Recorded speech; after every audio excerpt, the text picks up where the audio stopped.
Well, happy holidays, Merry Christmas, whatever it is you choose to celebrate at this time of the year. It's December 23rd. Welcome to Scouching Live. It is the last show before Christmas, and you know what that means. It's World Junior Hockey season, and we are about to get that moving. So tonight, we are going to do a nice little in-depth dive into the 2025 World Junior Hockey Championships in Ottawa, Ontario, Canada, on the North American continent.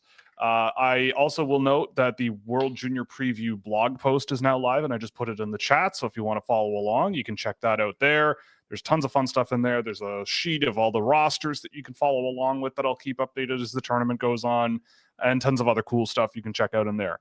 So I'm also obviously joined by the illustrious producer of the show, Mr. AJ Dodaro. How are you, sir? I'm doing all right, I guess.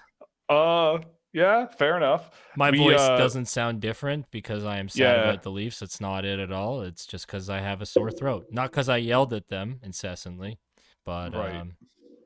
We'll get to the show. It's okay because I can take the driver's seat for tonight. If you remember correctly, we had a whole cast of characters last year for this show. None of them wanted to come back. They all hate us. They all decided that they have better things to do around the holidays than hang out with us for a night, but that's okay. We will survive. We'll go on. We'll do the show. We're going to get right into it in a few minutes. Again, thanks so much for all of the feedback on the ranking show last week. That was a lot of fun to do.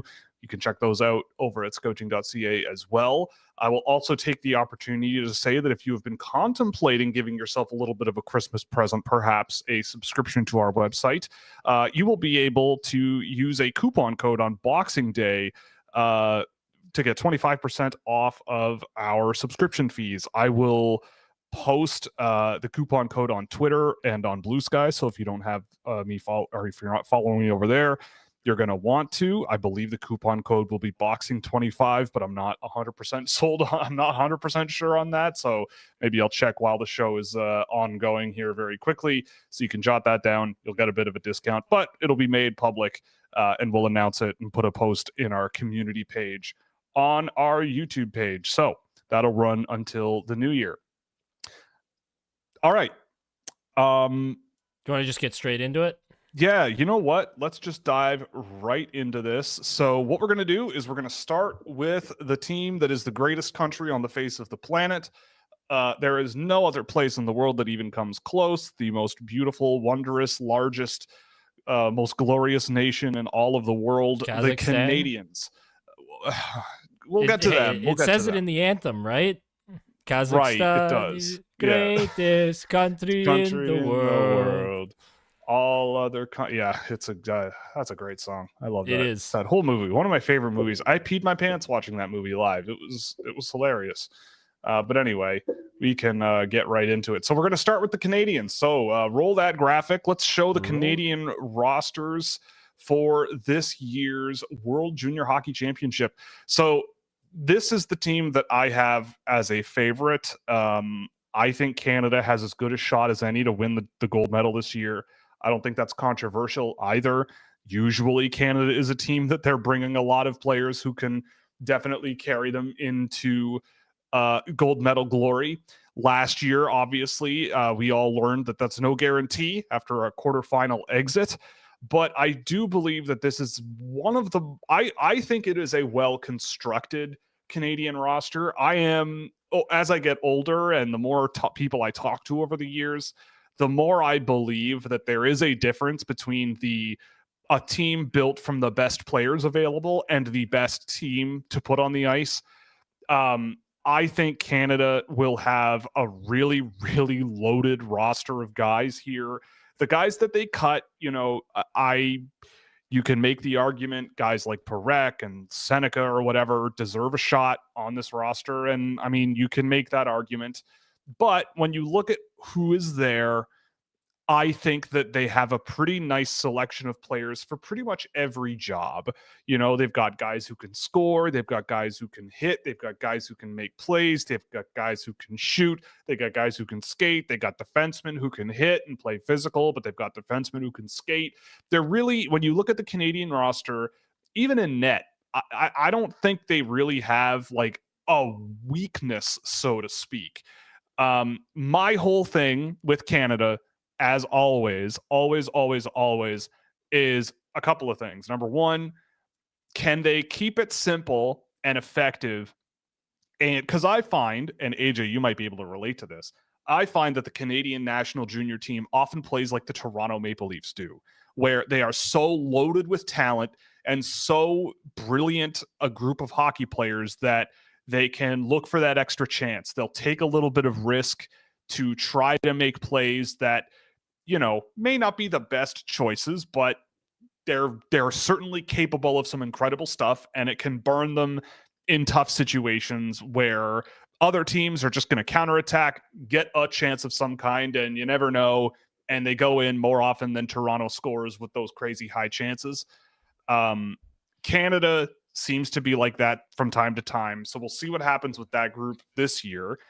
I do also, again, the same concern is always there, although I feel like less of a concern this year, but that's discipline.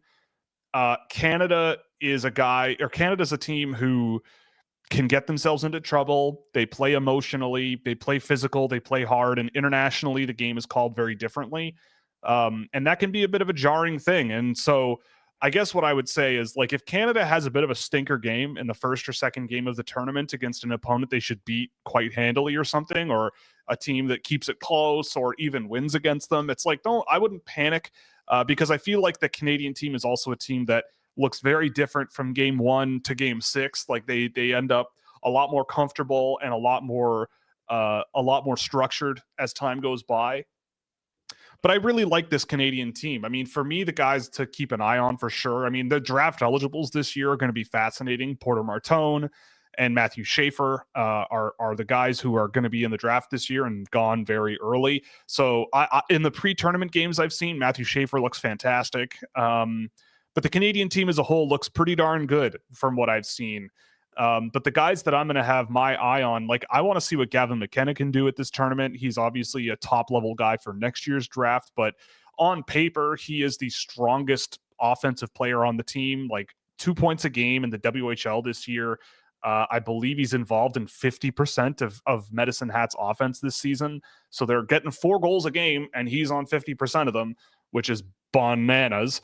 Porter Martone and Sam Dickinson are right behind him, though. Well, actually not right behind them, but a tier below with Matthew Schaefer and Berkeley Catton. But they're just fully loaded with tons and tons and tons and tons of really, really good talent that runs the gamut of sort of how hockey can be played. So I think that the only real way Canada doesn't at least go to the medal round is their own fault. They get in penalty trouble. Because say what you will about some of these other teams, but I would argue that the majority of them at least have some guys who, if you get them the puck in open ice on the power play, they can score. And so it's not like Canada can still be as dominant on the penalty kill like they maybe have been with some of their best teams in the past. But I do think that they're going to be pretty darn good. They're going to be tough to beat. And I think that you have to kind of beat them at their own game. You got to play physical. You got to grind them down, not let them, play with any space, not give them any ability to be creative or anything like that. Maybe you go after guys like Oliver Bonk and Andrew Gibson and all these sort of bigger, physical, sort of emotional guys who can you can maybe knock them off their game a little bit, get them to get themselves in the penalty box. And those are guys who are going to be killing penalties. So you never know. Am I saying that's very likely to happen? I don't really think so. But let me just take a look. So the player for me to watch out of all of them is Gavin McKenna. I think he's going to be excellent for the Canadians this year, at least in terms of scoring, and on the power play, he's probably going to be gross. But I would definitely throw a look at a guy like Matthew Schaefer if he has another fantastic showing. I don't know. We'll see. It's going to be very, very interesting to see what happens after this tournament with regards to how people feel about the draft, with regards to, say, Michael Misa not being there, James Haggins being here. And if Haggins kind of gets outshined, let's say the Americans have a bad quarterfinal game and get eliminated, do people look at a Matthew Schaefer going on to the semifinals with the gold medal, or a Porter Martone who might score a little bit and go, oh, maybe this guy is the guy, right? And Michael Misa kind of gets the shaft a little bit because he's not even here. Who knows? So Will, but the point, yes, whose stock is going to raise the most in this tournament? In terms do you of think, like in from terms of the Canadian draft? team, not even just the draft, just whose players' stock is going to raise the most on this team? Like who's going to show out? I think Bradley Nadeau is going to be an interesting one. You don't hear much about him, I don't think, and he should have been on the team last year. They could have really used him, but he's having a really good year on Chicago this year in the AHL. He's the only AHL player on the team. He's pretty I think Jet Lachenko is another one who I think, people might look at his point totals this year and go, well, he's just over a point a game, blah, blah, blah. But he's involved in a ton of Guelph's offense. He missed a bunch of the season because he was with the NHL team. And I think he's looked really good in the pre-tournament games as well. So that's another one that I think, because I think there might be still a subset of people who are looking at him going in the draft relative to guys like Zeev Buium or something and going, why would Philadelphia draft this guy? But I am hoping that he has a really, really strong showing. The guy I'm really pulling for, though, is the guy who actually has the most goals going into the tournament out of anyone on the team, and that's Luca Pinelli, who I saw a lot of people kind of not trashing, but going, why is Luca Pinelli on the team?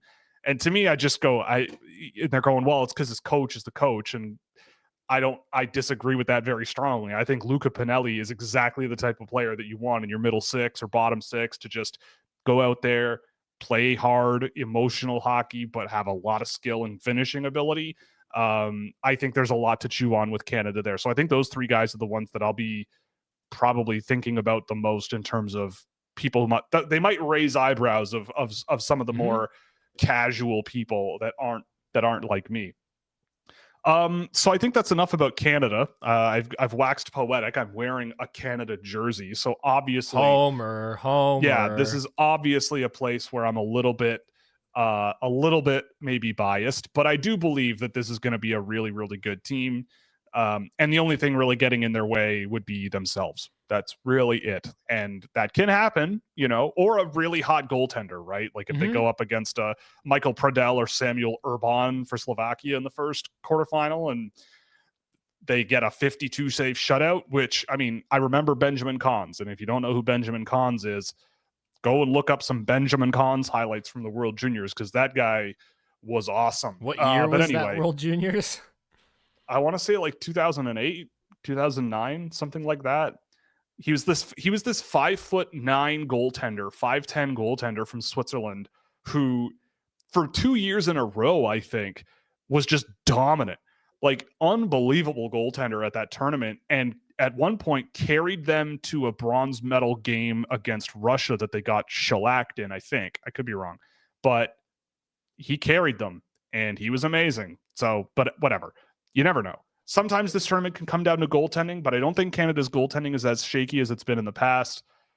They're a good team. They're a really good team. I'm just excited to see who the next Ivan is, who gets into the NHL as a result. Yeah, exactly. All right, so let's move on to the Americans. So let's take a look at the American roster. Again, I think it's a really strong group. I don't think they have the same firepower that they have had in the past or fun factor that they've had in the past. But similar to Canada, I think they're just very well constructed. I think they have a little bit of everything going on here as well, right? They've got some defensemen who can really move the puck, like Zeev Buium and Cole Hudson. Even Logan Hensler from time to time has been really able to, put the puck on his stick and go. Aaron Minetian as well is a pretty good puck handler and can move the puck pretty decently well. But on the other side of things, Drew Fortescue, Adam Kleber, Paul Fisher, and even Logan Hensler from time to time. These are big guys who can get in the way. They play pretty solid defensive hockey. Are they guys who I think are going to be enormous difference makers for the Americans this year? I don't think so, but they'll be solid, right? Colin Ralph is another one. One of my favorite words in the English language, Ralph. You want to explain that story at some point, because it is pretty funny. Yeah. So, I can do it quick. So I love that word mostly because when I was younger, my mom and I were riding in my mom's car to go pick up my sister from school. And we had the radio on. And if you don't know what the radio is, it's this thing that you can, you don't get the choice of what, I'm just saying. I think everybody knows what the radio is. People know what a radio is. Okay, we'll move on.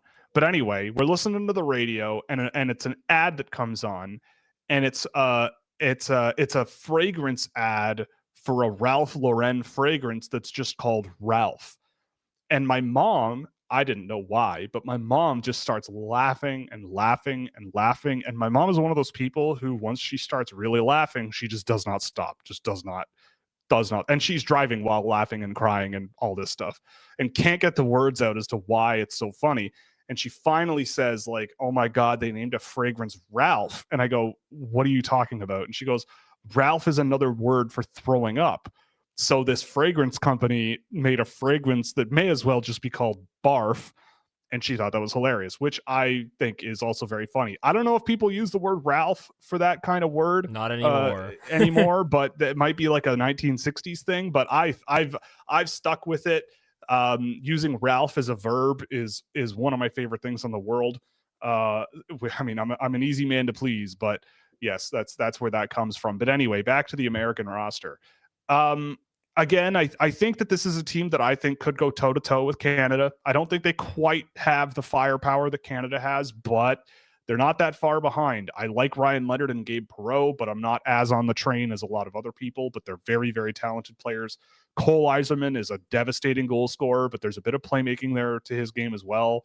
Trevor Connolly's been having a pretty good freshman year. He's going to be leaned on offensively. James Haggins, I think there's going to be a lot of eyeballs on James Haggins this year, and he's been playing with Perreault and Leonard, which he has been with Boston College this season. So they're going to be playing a lot.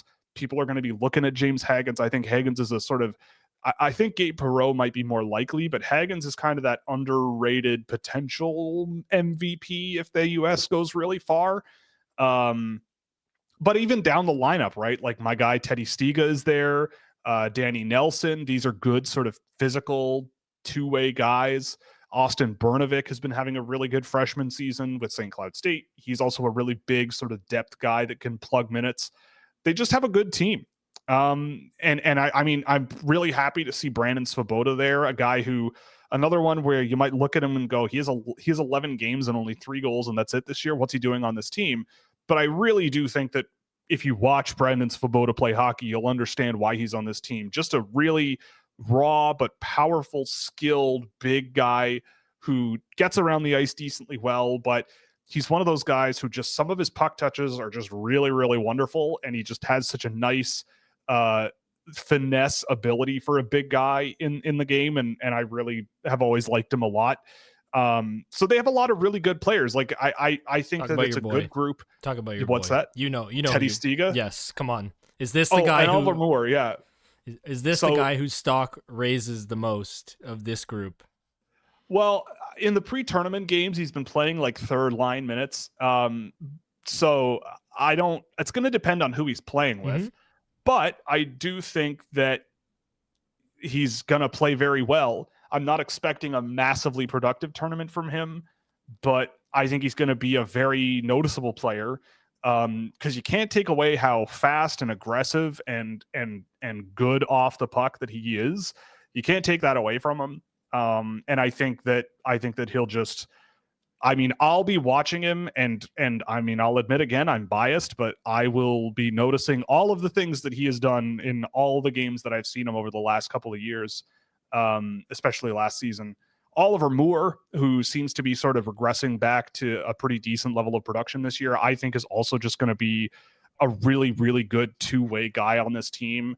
Again, I don't think unless you put him with a guy like Cole Eiserman maybe on his line, I don't really see Oliver Moore being a giant offensive piece of the team, but he's a really good defensive player. He's really excellent at transitioning the puck up the ice. Like, if I'm the Americans and I'm playing the Canadians, that's my thing. Because I think when you look at the Canadian defense group, yes, you have physical guys like Gibson and Bonk, and Sawyer Mineo is a very good defensive player as well, who's been having a fantastic season. But the key theme here, guys like Sam Dickinson are going to be playing a lot of minutes, even a Matthew Schaefer in the games I've seen this year. I think that the thing that if I'm the U.S. coach that I'm telling the U.S. team to do is attack them as fast as you can. Take them wide. push them onto their heels. Don't slow down through the neutral zone. Like the Canadian defensemen, a lot of them have this like lateral mobility issue where I think it can be exploited, right? Guys like Tanner Molendyk and Caden Price are pretty good with their footwork and they can get around pretty well, but they're not the strongest guys in the world. And so if you have these Oliver Moore types and James Hagens types, and they really have their legs under them, a Trevor Connolly as well, Teddy Stiga, Oliver Moore, like if those guys have their legs and the States can establish possession in the offensive zone with their speed, I think they're gonna be a good team. So I think it's a good American roster. The advantage, I haven't mentioned this yet, the advantage that they have for sure though is in net. I think Trey Augustine is an MVP candidate. I think he's been fantastic for Michigan State this year. Again, another really good season from him. They're going to lean on him a lot. I mean, they have a good group of players in front of them, but I mean, him and Hampton Slukinski have had a great couple of seasons this season. But Augustine has been, every time I've seen him, just a great goaltender. And I can easily see him being a guy who carries them through a tough game here and there. Makes key saves when necessary. I mean, again, a lot of this tournament comes down to goaltending performances a lot of the time. And if you have a guy who has a really good one, then, great. If you have one who doesn't, like we were talking about Michael Hrabal before the show, who we'll get to in a minute, but in that, I think it was the bronze medal game where the Czechs went down 2-0, like immediately on 3 shots, they pull Hrabal, put in the backup, and they won the game 5-3. Like these games can change crazily. But the States, I think, have an advantage in net. I think the States, if they game plan correctly and play a tactical game, I think they could go toe-to-toe with Canada, but Canada does have this sort of talent advantage. And on that note, I guess that's enough about the U.S. We can move on to Sweden. Mm-hmm. So the Swedes have brought a team that some people have been a little bit doubtful about. And I do think that this is a medal contending team, but going really, really deep might be tricky. So we'll look at the Swedish lineup. And so with the Swedes, there's a lot of good on this lineup, right? You've got Axel Sandin Pellikka obviously leading the way on paper, having a great year in Sweden. He could be their power play quarterback, sort of a dynamic offensive presence on the back end. And if it's not him, it could be Tom Willander. But they have a lot of solid defensive players, guys like Theo Lindstein, Viggo Gustafsson. The only 07 on the team is Viggo Gustafsson, which is a surprise to me, I'll admit. But even Rasmus Bergqvist and Axel Hurtig, like you can look at their point totals and go, what the heck are these guys doing here? But they're insulators. These guys are decent defensive players. They can hold their own. Viggo Gustafsson is a really good defensive possession player. Like he generates turnovers. He controls the puck really well. He's a hard, crisp passer through the ice. He just doesn't have a whole lot of like offensive oomph to his game a whole lot. There's more of it this year than last year, but for me, I think it's an underrated group of defensemen, but compared to the Canadians and the States, I think it's going to be a tough matchup for them. I think the Swedes are going to be I hate to use the word grittier, but they might be a little bit more of a grittier team than they were used to. Viggo Gustafsson is an 06. I'm used to 07s for the draft this year. My brain is melting at holiday time. You're correct. So anyway, that's besides the point. I think the U.S. is going to bring an interesting team that I think is going to be grittier than we're used to with them. They might have some trouble putting the puck in the net. I think that is a legitimate area of concern, but they've got guys like Victor Eklund who can shoot. Herman Truff is a guy you shouldn't sleep on as a guy who might be an impressive player in this tournament. Anton Wahlberg is big, but has a lot of skill, and he can get to the net.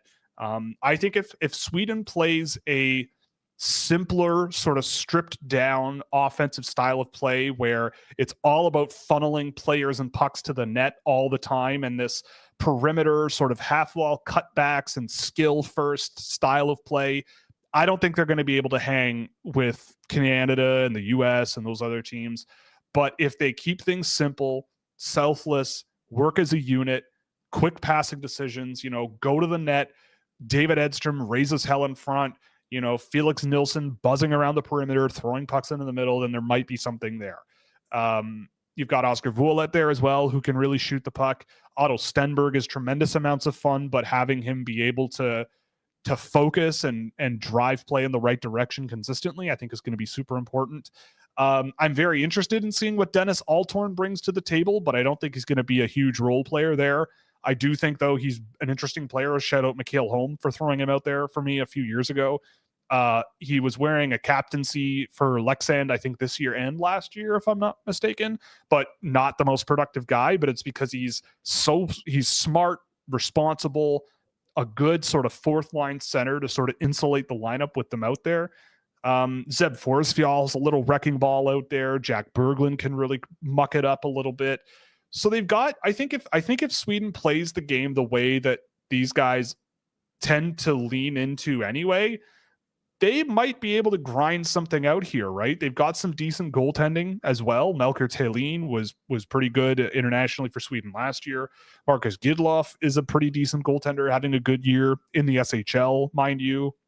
So I think there's something here. I'm very curious to see how Victor Eklund plays. I feel like as an offensive player, he'll probably have a pretty decently sized role in terms of finishing and firepower. And I think his season in Hockey Allsvenskan is enough evidence of that, but we'll see. They've got a good team. I think the Swedes are a team that can definitely compete for a medal. I think they're a team that might have some trouble against teams like Canada, maybe the States.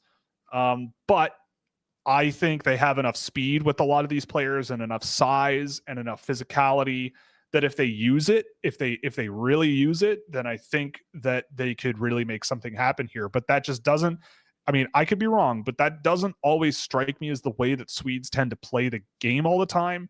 But that doesn't mean it can happen. So I think it's entirely possible. So the guys I'm really looking at that I think people will be really, really interested in that might be a little bit off the beaten path. I'm very curious to see Wilhelm Hallqvist on the team. I've been watching him a little bit this season. I've liked what I've seen. He's an undrafted guy, re-entry for this year's draft.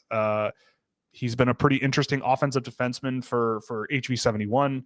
I am very curious to see Anton Wahlberg again. I haven't seen him in a long time, but he's a guy who's similar to Brandon Svoboda a little bit, like big and skilled, but when it pops, he really, really pops. I think Herman Truff is going to have a good time. I feel like he's a guy who fits right in a tournament like this. And I think if he brings that sort of power, skill, high-speed game to the table, then I think that people will be very, very interested in what he brings to the table. So some combination of those guys, I think they're gonna need some good goaltending, some really good goaltending at times, but it's not impossible. They're a really good group. They're a little bit different from the Swedish teams of the past. Not as much sort of high flying, high creativity, high skill guys, but they're just a good group of smart, physical hockey players who play hard, and they might be able to grind some stuff out. You never know. I'm not holding my breath, but I do think they'll be in the contention for a medal quite easily. So Will, whose stock is going to rise from this tournament? I would say Truff, I think. I'd say David Edstrom. I think David Edstrom could also be a guy. I would be curious to know how many NHL prospects have been traded twice before being a North American player in the first place, because he's been traded twice, but he is an interesting one that I think people are going to like. Felix Nilsson is another one who I think people are going to be very interested in, but I'd say Edstrom, Truff. I hope Stenberg has a really good tournament as well, because he's always a lot of fun, but those two guys for sure, I think, will be players that people get quite interested in. Right, because I remember the big riser from Sweden a couple of years ago was Elmer Soderblom. Do you remember that? Yes, I do. It's probably going to be a big boy that ends up doing well in this tournament, and then having their fan base go, wow, we've got something really great. And then, Right. Yeah, I mean, it's possible we get some of those this year.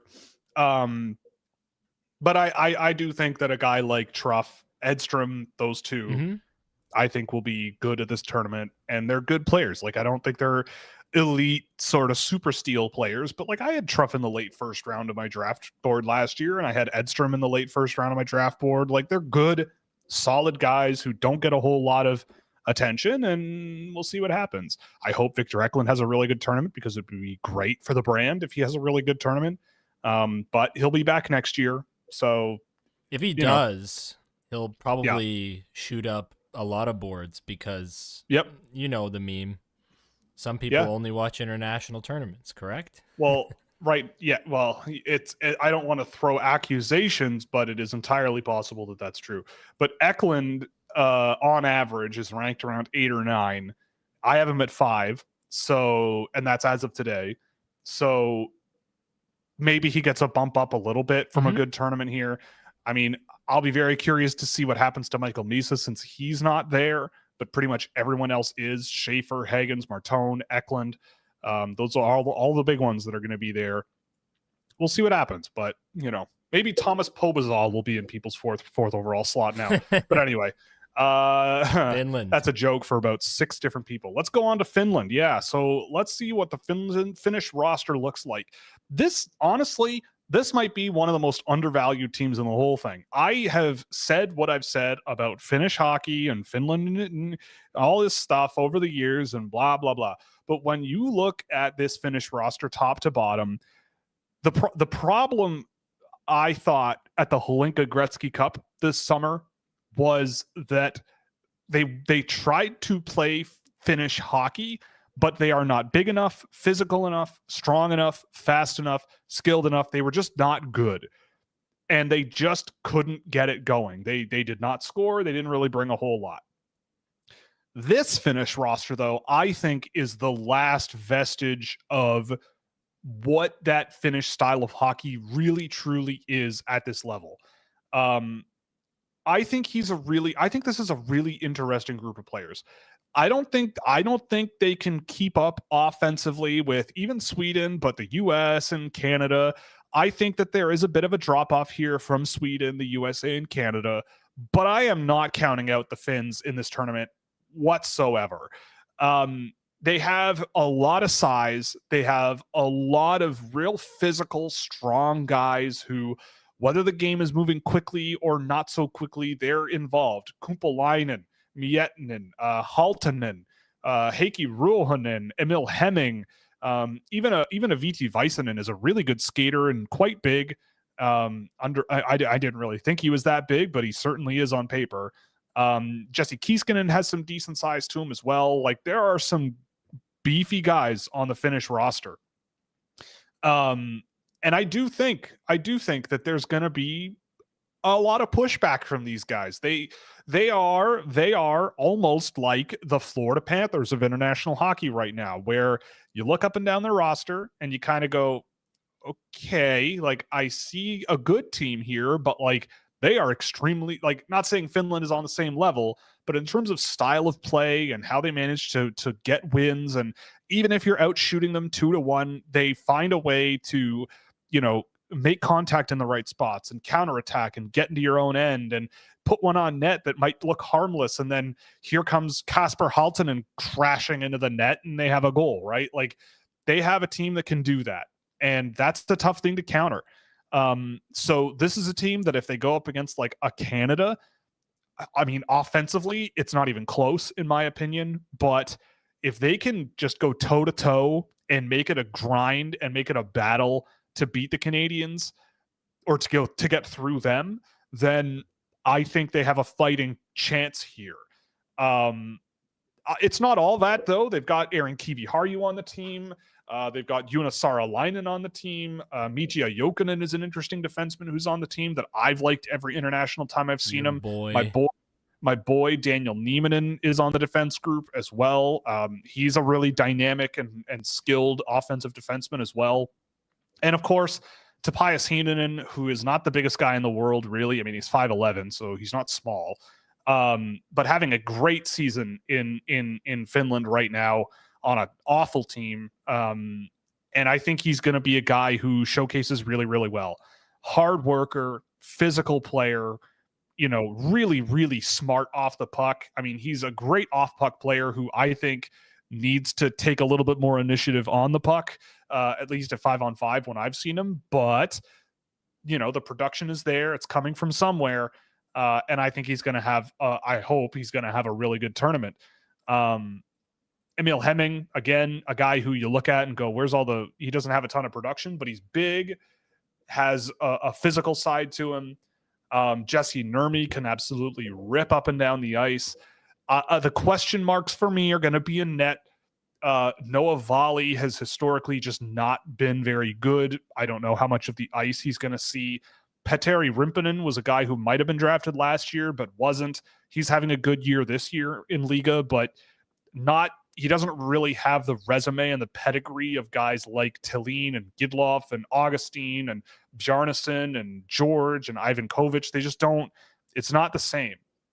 I like Kim Saarinen, okay, I guess, from what I saw coming into tonight, from what I watched, but I'm no expert, right? Like, Finland is going to need to have a good showing from these guys. None of this 885, 890 save percentage stuff, that's not going to help them. They need guys to really show up, especially in the games that are going to really matter.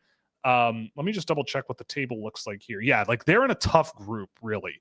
They're in a group with Canada and Sweden. They should be able to beat Germany and Latvia. They should. I know Germany beat them at the Hlinka Gretzky Cup, but I think that's more a function of that Finnish team not being very good, and the German team being less bad. But whatever. Someone asked about Emil Pieniemi. Honestly, that's a guy who I'm not super familiar with. I haven't seen a tremendous amount of him. His numbers look really good in my model, but that only means so much. So I don't know. I can't really comment too much, but he's big. He's another one of these big guys that Finland is bringing to the tournament. And that's going to have to be the name of their game, right? How much can how much can Julius Miettinen crash and smash? How much can Consta Hellenius drive the bus offensively, make everyone else better, do a really good job elevating everyone else's game? Because that's what they're going to need to do. They're going to need to really, really, really grind to get somewhere. But I think this team has the potential to surprise some people, especially if they stick to their guns with that physical style of play. And again, if they get on a power play, they have weapons, right? Aaron Kiviharju, Kasper Halttunen can absolutely crank hockey pucks. Emil Hemming even is a pretty good power play player from the games I've seen. They have weapons to deploy on the power play. So getting in penalty trouble against a team like this, not advisable. So we'll see what happens. I like the team. I think they're decent looking, but they're definitely a step below the previous three that we've gone over. So we can look at who stalks Ryzen. We gotta get there first. Right, the stonks. I'll say Julius Miettinen, just because he'll be big and physical and heavy. I think Kasper Halttunen's going to score a lot of goals for them, or at least he'll get an opportunity to score a lot of goals. So we're gonna have to do a video room on him, is what you're saying? Potentially, yeah. Okay. There's a lot of speed with a guy like Jonas Saarelainen. There might be some fun rushes that people clip of him. But in terms of oh, this guy is way better than, or he's showing really well here, I would say Miettinen is probably that guy. Maybe Kumpalainen, but definitely I think Miettinen can bring a lot to the table. Do you want to get to the checks? Yeah, let's get to the checks. So the Czech roster for 2025, the Czechs are a team that you can never really count out. And I think that they are pretty even with a team like Finland. This is a team that is coming off of a medal. I believe they won the bronze last year after beating Canada in the quarterfinal. I'm just going to double check that information before what I always say, before I make a fool of myself. But I believe they won a bronze medal last year. I'm just double checking. Yes, they won the bronze last year and they won the silver the year before.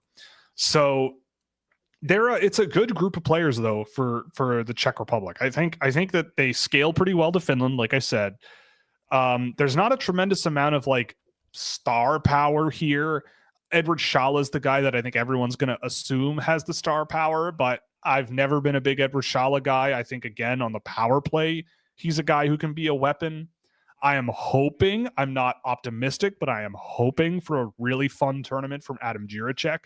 He has only played 6 games this year. He was hurt again this season after a couple of games with Brantford.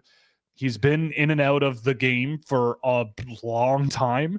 So if he doesn't look amazing, I'm not surprised. But if he does come back pretty strong and looking pretty good, then that would be great for me because I love him. I've been watching him for years and I've always loved him.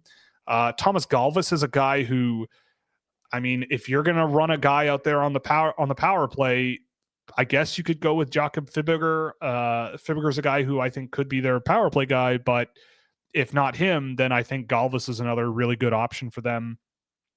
Our boy on the show, Adam Zadlichky's on the team. Zadlichky yes. is the guy on the team with the most goals going into the tournament with 15 and 27 games for the Brampton Steelheads this year. I think that's a guy who people are going to find a lot of fun. Fast and physical and intense and just so much fun to watch.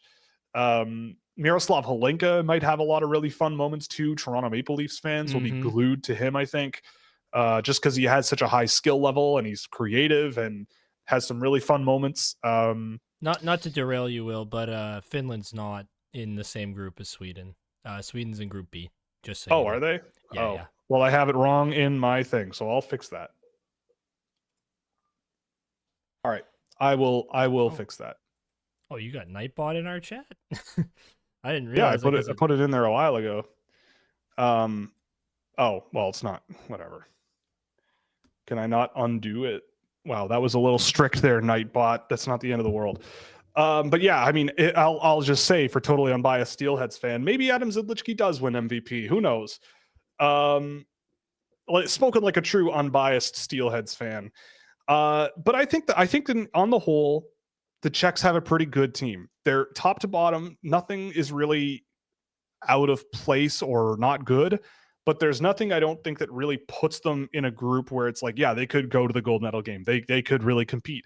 Michael Hrabal, you never know what you're going to get with him. Like, he's a guy who sometimes he's absolutely lights out and incredible, but sometimes, and it's often when you really need him, I'm willing to be wrong on this in this case, in this tournament, because I always loved watching him. But it does seem like when things are really on the line for him, the game can be a bit of a struggle. And I wouldn't usually bring that up with a player unless there was like evidence of that, or if there was a few instances of like you're on a big stage. And I mean, you don't want to be giving up 2 goals on 3 shots at the beginning of a bronze medal game, right? And then have your team win. But anyway, I mean, winning is great. Obviously, you want to win. But like even guys like Matteo Kochi, I've liked with Kamloops when I've seen Kamloops this year. Wojtek Port can really get around the ice pretty well, and I think he'll be a nice addition to the team. He's big and rangy. Adam Novotny will be very curious because he is a guy eligible for next year's draft. I like Adam Novotny just fine. He's a full-time player in the Czech top division this year. So we'll see how he looks there. I don't really have any insight into if he'll be any good or not for them this season. I don't expect him to be in a huge role, but we'll see. But yeah, like they just have a lot of really solid players. I think their defense is going to be really strong. They've got some good defensemen that can play with the puck and play on the power play. They've got some decent forward group players there. Wojtek Chihar is going to be a guy that I am curious about because he's a draft eligible, the only draft eligible on the Czech roster who I haven't gotten time to see yet, but I am really excited to see what's there. Jakob Fibiger, really good mobile, creative offensive defenseman. Jakob Stancel, a big guy who can play physically and bring a lot everywhere. They've got a little bit of everything, you know, and I don't think the Czechs are going to be a team that is like, they'll be underdogs, right? It's not like Finland, I don't think, where you can look at Finland and go, I could see this team grinding out a win against a team that's better than them. The Czechs, it's more like, I wouldn't be surprised if they did, but it will be a little bit tougher, especially if the goaltending isn't there for them. Because I can't really point to the Czechs and go, their firepower is going to come from here, right? I can't really point to anyone on this roster where I'm going, they have a Yuri Kulich this year, right? Kulich led the tournament in scoring last year. I just don't think they have that just yet, but they're a decent group. I think they'll do well, but I'm not, you know, over the moon about them. In terms of draft stock, or in terms of stock of amongst fans and everything about who might show well, I mean, if Miroslav Holinka has a couple of fancy dangles, Leaf fans are going to go nuts, and that's a hard tidal wave to stop. That's a hard tidal wave to stop. But I mean, he's probably the easy answer. I would not be surprised to see a guy like Zidlichky be a guy that people go, like this is an interesting player because he does a lot of things. Like he is physical and he's fast and he's got some skill and he's a high octane guy and he just really, really goes. I could see him being a guy that maybe is an option for that group to be a pretty important player. But I mean, I would love to see. There's a few players I'd love to see good performances out of. Galvis for sure. Jiricek is another one for sure. I'll be very curious about Novotny, but Andre Koch is a guy who's played a lot less hockey than I've wanted him to in the last little while. But he's a really fun player who's got a lot of skill. He's big, but he has a pretty good finishing shot ability. Like he's got some scoring ability, so maybe there's something there. But I would say guys like Zidlichky or Holinka, maybe Shala, but I don't know. Shala's been up and down for me over the years. All right, so you want to get into the Slovaks? Yes, so we're going to get into the Slovaks here. So the Slovak team, it isn't the golden generation of a couple of years ago. It really is not. There's not a whole lot to write home about with the Slovaks this year. They're going to need some great goaltending from Michael Pradel or Sam Urban. I imagine those are the two guys they're going to go with. I mean, Alan Lendak has better numbers than those two, but Urban has played for the Slovak national team a lot more, I believe. I mean, Slovakia is just a tricky group to really expect huge things from. They don't have a ton of finishing ability. That firepower isn't quite there. They've got a pretty big team. Their team is almost the biggest in the tournament behind the Czechs. So they have a big group of guys. They have some decent big guys, to say the least. Guys like Pikarczyk, Andreas Straka is a pretty smart puck mover who's been decent in the queue this year when I've seen him. Richard Baran is a decent player in the USHL this season. Maxim Sturbach has been a Slovak mainstay for years now, and he's a pretty stable, all-around situations guy. Jan Hovan's pretty big. Some people have been behind him this season, and I haven't seen it, but he's big, and he's got some physicality and resilience to his game. Miroslav Shatan Jr. is on the group this year, and he is, if nothing else, he is humongous and fast. He is humongous and fast. And I mean, yeah, that's about all he does, but he's fun. He's a fun player to watch doing it. Same thing with a guy like František Dej, who's a guy, I know Tony mentioned him last week, but he's a guy who I've liked in terms of just that off puck, go and hit guys mentality that he kind of does. And I think that's what Slovakia is going to need to do here. I don't think they're going to be able to keep up with other teams' offense. The one name I do want to mention, and they've got Luka Radivojevic for a draft eligible on this team. They've got a few draft eligibles, Pobajal, Hovan, Radivojevic, and Straka.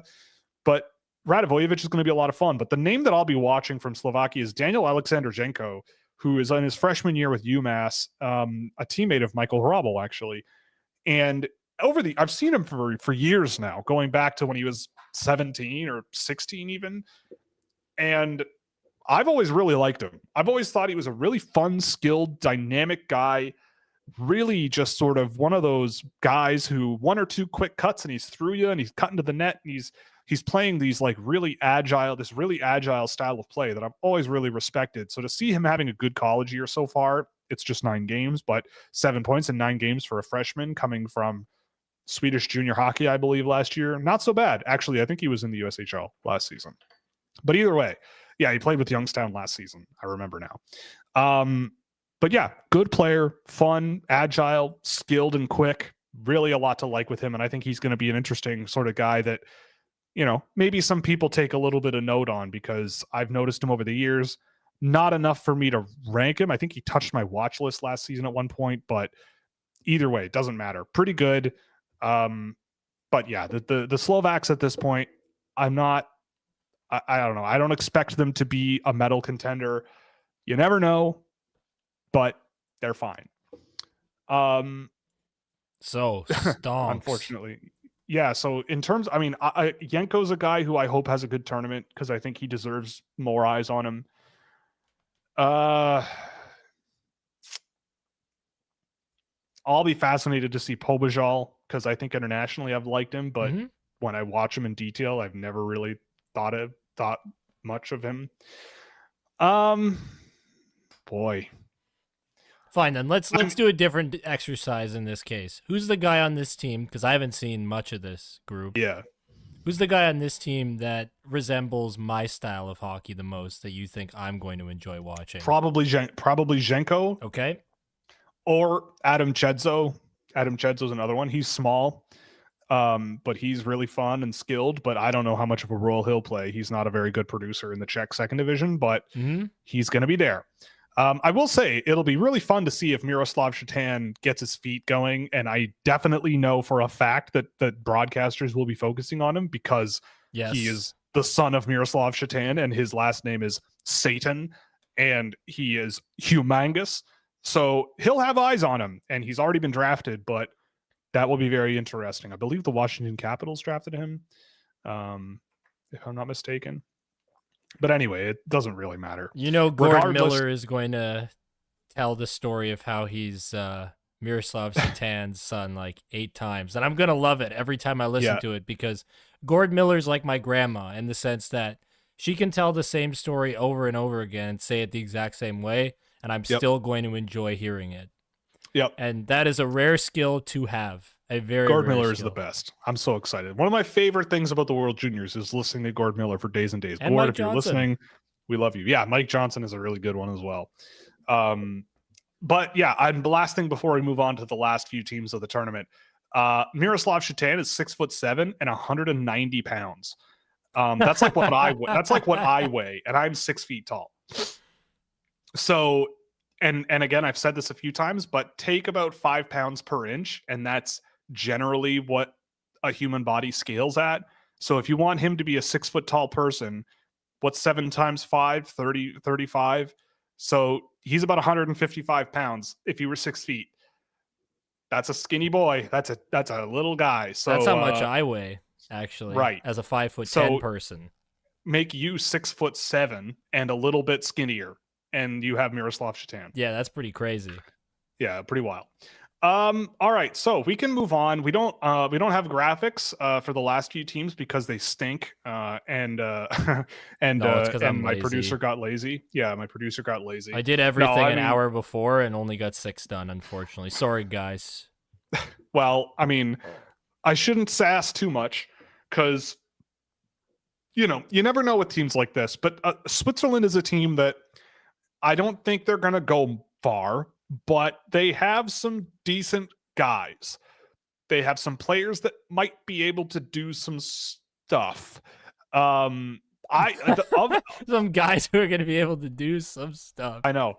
You're really selling them well. The defense group is decent. I think their group of defensemen like Mugli, Ustinkov, Sansonens, or Sansonens, I should say.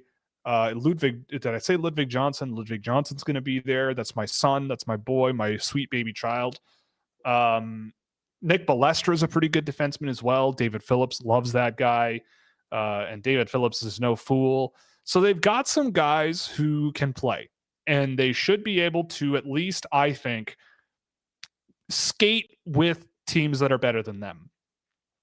Up front, there is not a tremendous amount going on, but you never know, right? Guys like I kind of have liked Loris Way whenever I've seen him play for Zug this year. He's gotten a little bit of National League time, and he didn't look that bad there. Rico Griedig is a Rangers draft pick, I think, and he's been decent when I've seen him in the National League. And I will say also, like, one advantage that the Swiss team has is that a lot of these guys are coming from the National League, which you might look at them and go, this guy has 2, 3, 4 points in the National League. But it is a hard league to play in, and they play fast.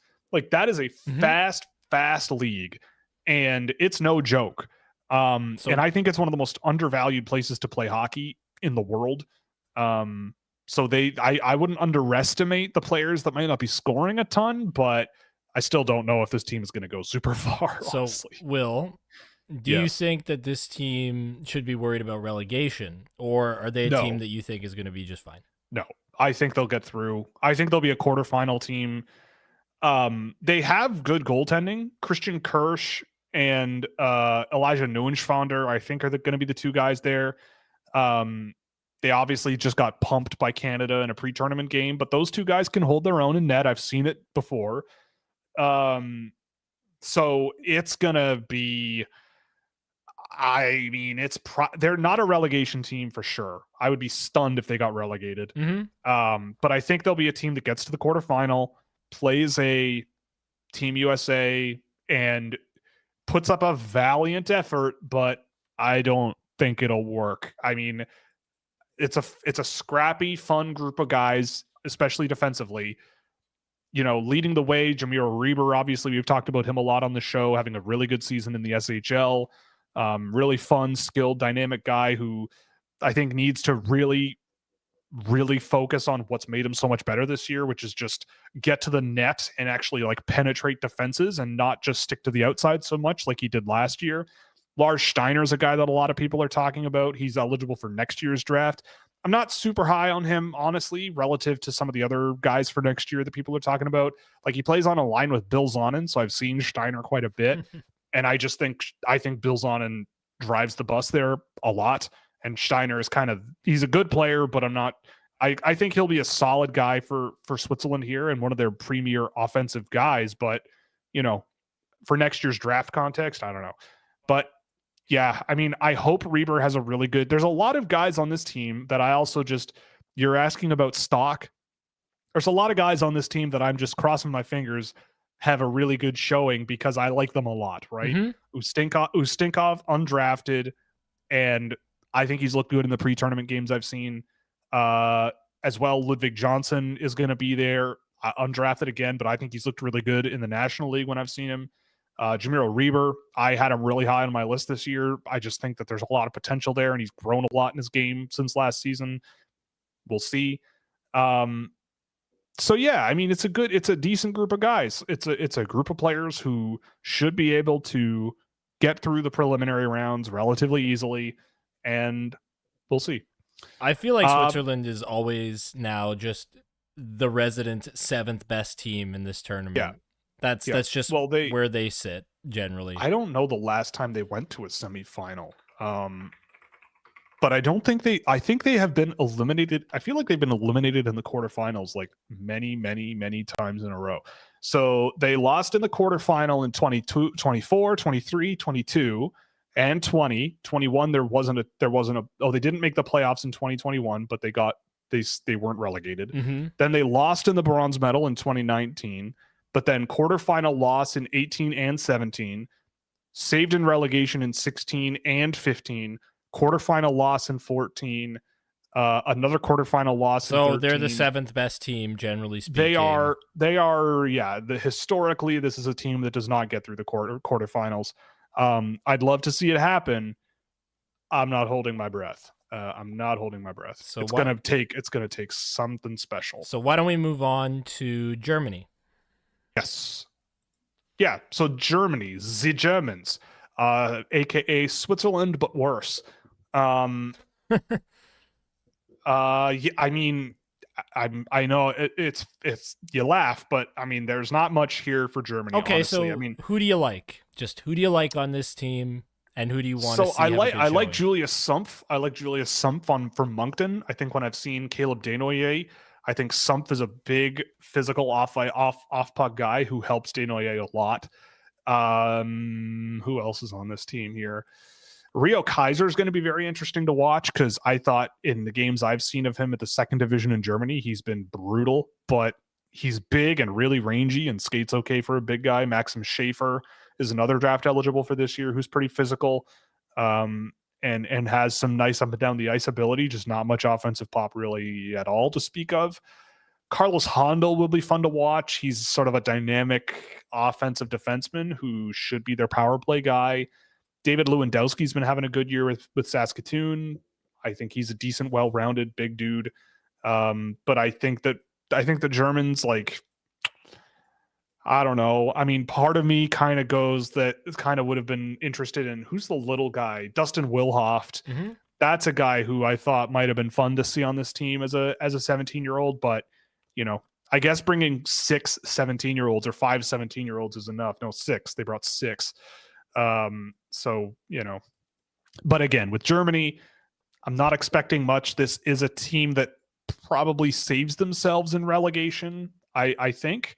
But we'll see. I don't know. I mean, their goaltending, even there's not really much to say with their goaltending. There's not much of a sample size with their goaltenders either. They haven't played a tremendous amount of games. So we'll see. So if you're saying they saved themselves in relegation, Latvia is also in their group. I mean, so it's going to come down to who wins that game. Mm-hmm. Like, I mean, we can move on to Latvia because I don't know what, like Latvia and Germany. Yeah, it's going to come down to those two teams. Latvia is fascinating because they are the youngest team in the tournament, and it is not close. Latvia is very close to being, on average, a NHL draft eligible team. Their average age is 18.11 years old. The next lowest is Germany at 18.65. So they are 6 months younger on average than the next youngest team in the tournament. They have the only 2027 eligible player who is 6'6" and playing prep school hockey in the US. They have how many guys for next year's draft here? 4. They have 4 guys for the 2026 draft, 4 guys for this year's draft, and they just have 6 guys that are 2 years from first year draft eligibility. So they are young. I mean, the Latvians have a bit of an advantage in the sense of like these kids grew up, a lot of them playing in the same places. Like there are hockey schools in Riga that play together and they grow up playing together, and now they've kind of all gone their separate ways. I mean, I think that I give the edge to Latvia with regards to them and Germany. But I mean, I don't know. In terms of who actually is on the Latvians, like Eriks Matejko is a big goal scoring guy who's got some of that simple go to the net, make offense type things in his game. And I think he'll be a key guy for the team. Darryl Zelianskis is probably going to be a pretty important power play guy for them as well. Really good shooter from the point. I've liked Carlos Flugens, even though he doesn't have any points this year for Flint. He's a guy eligible for next year's draft. I don't expect a huge amount from him though. There's another one. Daniel Serkins is a guy who I've liked. I thought he was good at the U18s last year. But he's going to be on the team. He's coming out of Switzerland. Someone mentioned Bruno Osmanis in the chat. I've seen a bit of Osmanis. I think he's fine. I don't think he's going to be a huge difference maker at this tournament, but he'll be a key player for the Latvians. It's going to come down to either them or the Germans who win that game. That'll probably be a good game to watch regardless. Those are always the games that are kind of underrated, are the ones where it's like these teams are playing for the safety of staying in the tournament. And they know it, right? Like it's it's funny. It gives me the opportunity to say like, one of the funniest things to me about the World Juniors is that, like, being a Canadian, I think we live in this bubble of like it's all about winning, right? Like for the Canadians, you win, like that's the goal. You win the whole thing. And if there are any teams that are too easy for Canada to beat, then it's not worth watching. It's not worth it. They don't deserve to be there. Blah blah blah blah blah. But that's where I love it. Like I love when I bleed red just like everyone else, right? Like I'm a Canadian kid. Man, I'm a man. I am grown up. But I am Canadian, and I love the Canadian junior team, and I love this tournament, and I love when Canada wins. But my favorite games a lot of the time are those lower end teams that are fighting to stay alive. Like they know this is probably for guys like Oscars Bradis, this is the pinnacle of their global hockey career, probably, right? Unless they go to the World Championships one day. But in terms of insane hockey fandom watching you play hockey. Guys like that, this is it. And so you want to play, you want to do good. And so, and you don't want to get relegated because granted, Latvia has an extremely young team. So a lot of these guys, I believe it's 15 of their players could be on the team next year. So they'll be back, but it would be really, really nice if they were in the top division and didn't have to win Division 1A. So I don't know. We'll see what happens with them. I'm not giving them a real snowball's chance in hell of going really deep. You never know. But I think with them, you kind of do. They're young. They're inexperienced internationally. There's not a whole lot of firepower here. There's no one I think that they can really lean on. They have some decent players, but, you know, like their best players might be fourth, third liners on Sweden, right? Maybe second liners, but like not that sort of top quality guy. So we'll see. But yeah, no. All right, it's time to get to the tournament favorite. Yeah. My boys, the boys from Kazakhstan. We can close our preview out with Kazakhstan. I mean, I don't know. I make jokes a lot about the Kazakh team, but I honestly do really enjoy watching them play hockey. Their look is incredible. Central Asia as a whole is really trying to make inroads with hockey, from what I can gather. There's a few different regions of the world that I think are really trying to make hockey more of a thing. But Kazakhstan, you know, they are trying. And at the U18s last year, I give them all the credit in the world. They were fun to watch. They weren't great, but they were fun to watch. They, you know, they're just a good group of dudes to watch play hockey. And so do I think they're going to go very deep in this tournament? No. Is there anyone on this roster that I can point to and go, this is going to be their guy? Not really. Preparing for this, the guy that kind of stuck out for me was Beibar Zorazov, the only KHLer, full-time KHLer on the entire team. The guys that play at a relatively high level for them, Davlat Nurkanov hasn't played a game this year, but he's in the Swedish Junior League. I didn't think he was particularly amazing in the Division 1 tournament last year. Alexander Kim as well. He's coming out of the North American Hockey League, and I didn't think he was incredible last year. But the guys they're going to probably need to really rely on are guys like Kirill Lyupanov, who is on the Astana junior team in Russia, and he's, I believe, their leading scorer. He's having a good year. I like him. He's fine. Asanali Sarkanov, Spokane Chiefs this season. He was good at the U18s last year. And I watched a bit of him with Spokane coming into this. And I mean, if you need that sort of big guy who can play physical, but also has a bit of that, again, like go to the net, make plays type, simple kind of game, he can do it. I kind of enjoyed watching Abzal Alibek at the tournament last year, just ripping wrist shots on the rush. Like that was kind of fun. I mean, it's going to come down to Vladimir Nikitin. Like that's the guy that was drafted on this team. He's an Ottawa Senators draft pick. He is not having a very good season over in Russia, or Kazakhstan, I should say, but he does face 40 shots a night. They are not a very good team in Russia's. They're in the second grouping of Russian junior teams, and they are in the second division of the worst conference, and they're not doing super well. So this is not an amazing team. So correct me if I'm wrong. Is that the only Ottawa Senators prospect that's represented at this tournament? Because I think that might, because I'm pretty sure they don't have one in the 6 teams that I made graphics for, because I don't remember putting an Ottawa Senators logo in. Let me double check. So I think you're right. Yeah, I think that might be the only Ottawa Senators representative at this tournament. Like that's the thing that was fascinating to me, seeing who, like, what teams are represented a lot. St. Louis is represented a ton this year. Yeah. I was putting in a St. Louis Blues logo on every slide, it felt like. Weird. So Elite Prospects says that nobody was drafted by Ottawa. Oh, because the goaltenders aren't in their database yet. So yes, it is just Nikitin.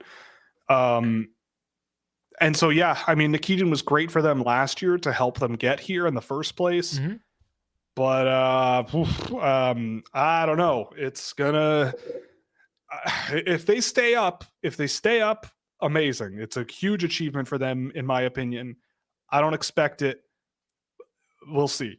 But I mean, whether it's Latvia or Germany, I mean, honestly, Nikitin out of Latvia, Germany, Switzerland, I think Christian Kirsch was drafted, if I'm not mistaken. Yeah, San Jose drafted him. So of Latvia and Germany, if that's their opponent, Nikitin's the only one who was drafted. And if he puts up a shutout against a team like Latvia or Germany, that might be all they need. They could lose every game 25-0. And if they get to that relegation game or relegation series and Nikitin does his thing and stops every puck, then great. But I mean, he's got an .885 save percentage this year, huge workloads. We'll see. We'll see. It's not looking amazing, but I don't know. I still love my boys in teal and gold. It's the coolest looking hockey. If I had an opportunity, I'd be buying a Kazakhstan jersey in a minute. It's just so cool and it's so unique. I'm also just a sucker for Central Asian aesthetic. I think it's just so cool. But anyway, that kind of does it. That's I think all I really want to put out there because yeah. Who's winning? I'm putting a gun to your head right now. Yeah, I know. And I'm gonna pull the trigger, man. You gotta give me an answer. I'm gonna. Oh boy. I'm gonna go with the United States. I think the U.S. pulls it off. They got the goaltending. They have solid defensemen. They've got guys who can move the puck. They've got a good deep offense. You know, I mean, so does Canada. They're gonna be pretty close, but I don't know. Those American boys. I mean, the value of the NTDP and having mostly all played with each other. I feel like that's a group that might be able to pull it off. Mm-hmm. I don't know. I'm scared that I put that out there, especially while wearing a Canada jersey. It's okay. But I think the American team, they're strong. Canada's favorited. Canada's a favorite, but I think I might, if anything about this tournament is true, it's that things are never as they are expected to go. It never happens that way. So maybe that's how it goes. But I mean, if Canada wins, I'm not surprised. But the States. Fair enough. I imagine Canada would be. I don't know how the bracket's going to work, but I imagine that Canada and USA could face in the finals, considering they're in the same group, and they're probably going to be the 1 and 2 teams. Yeah. So I would imagine that that's probably the route. It's very possible. Yeah, it's very possible. I mean, and if that happens, if what I said happens and the Americans win, I feel like it'll be like a Trey Augustine winning the MVP of the tournament. Oh, okay. Just because, I feel like for them to beat a team like Canada, they're going to need a good performance out of him. They're going to need good goaltending, and he's a really, really good goaltender. We haven't had a goalie win Most Valuable Player either since, who was the last one? Dennis Godla won it a while ago, but I think there was one since, and I don't remember who it was. Doesn't matter. It happens somewhat rarely, but we haven't had one in a while. A guy like him, I could see it happening. Maybe a Gabe Perreault pulls it off this season. Ryan Leonard maybe scores some big goals in key moments that I think are possible. Yeah, I mean, I think that could be possible. But yeah, I mean, it pains me to say that Canada might not pull it off, but that American team, man, they got some of my boys on there. They got some fun players. They got the goaltending. Not that Canada doesn't, but it's hard to argue against Trey Augustine. Teddy Stiga is the replacement. Yeah, no Gavin Brindley this year. No, what was it? I think 7 goals or something in 5 games. Gavin Brindley, 7 goals in 6 games. I think he was second in goal scoring to Jonathan Lekermacki, or they were tied. Which leads me to my next question. Who is going to lead the tournament in goals, Will? Who's going to get ripping hot and just shoot the lights out? It's a good question. Ryan Leonard. I don't know. I think Ryan Leonard. I think it's entirely possible. That guy can rip it, but he can also go to the net, play physical. Yeah, maybe Ryan Leonard. Unless the dark horse, if Finland gets enough power plays, maybe Kasper Halttunen, but I don't think that's highly likely. Okay. Okay. Yeah. Well, that's fair. That's fair. I mean, we'll see. Defenseman of the tournament. Who's it gonna be? I think that's an award. Yes, I believe it is. It should be if it isn't, but I think it is. God. Do you go with the hype? Do you feed into the hype train? Which hype train? The current one that's going on. The one that you fed into. A specific 17-year-old who I had number one on my list. Yeah. Is it guy? I think it's possible. Or is it Zeev? Man. I would say Zeev is a good contender. Schaefer's a good contender. Sandin Pellikka's a good contender. I think those are the three that are going to be having the eyes on him. Okay. And just for everybody else, like just for the rest of people, why would you not say that Sam Dickinson would be in that group?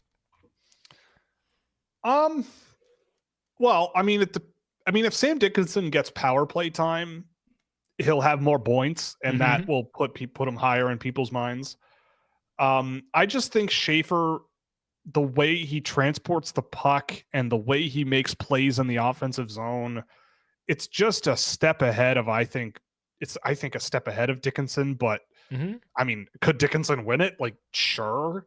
But I think with the way Schaefer skates and the way he gets around the ice and the creativity and just the just joy in his game a lot of the time, I feel like it'll stick out more.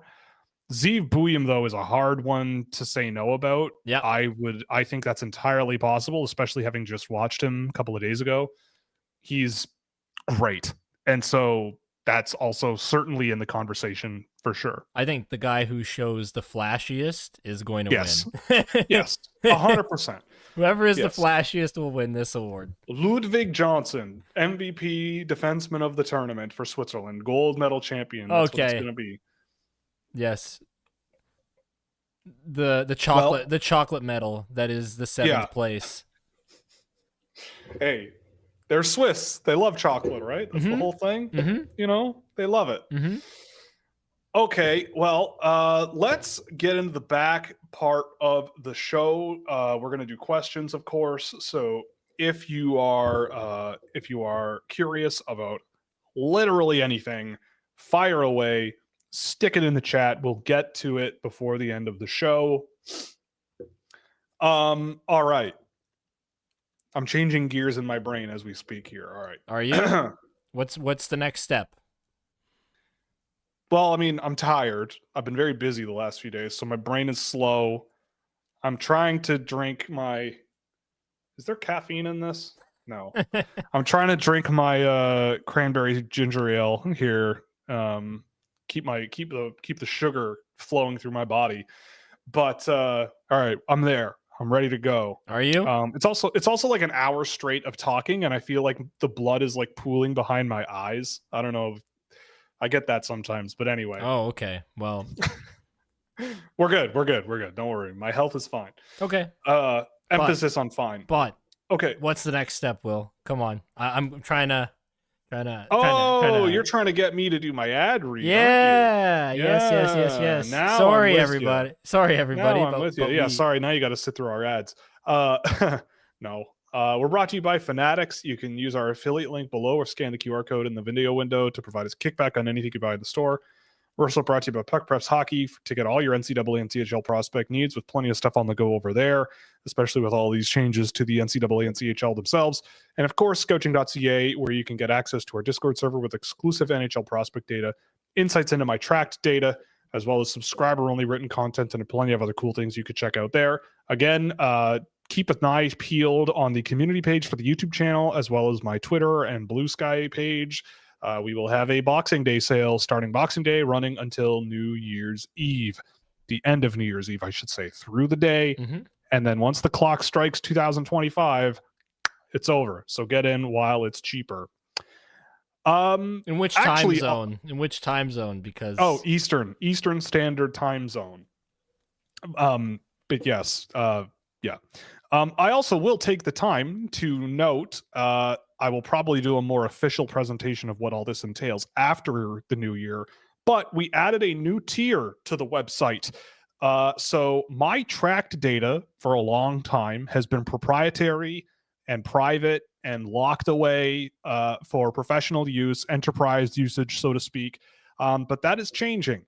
So we're going to be making a lot of this stuff more public and more available for people. But unfortunately, because of how much friggin' work it is to put it all together, it is going to be paywalled. So it's a pretty pricey tier to be a part of, that sort of, to see that tracked data.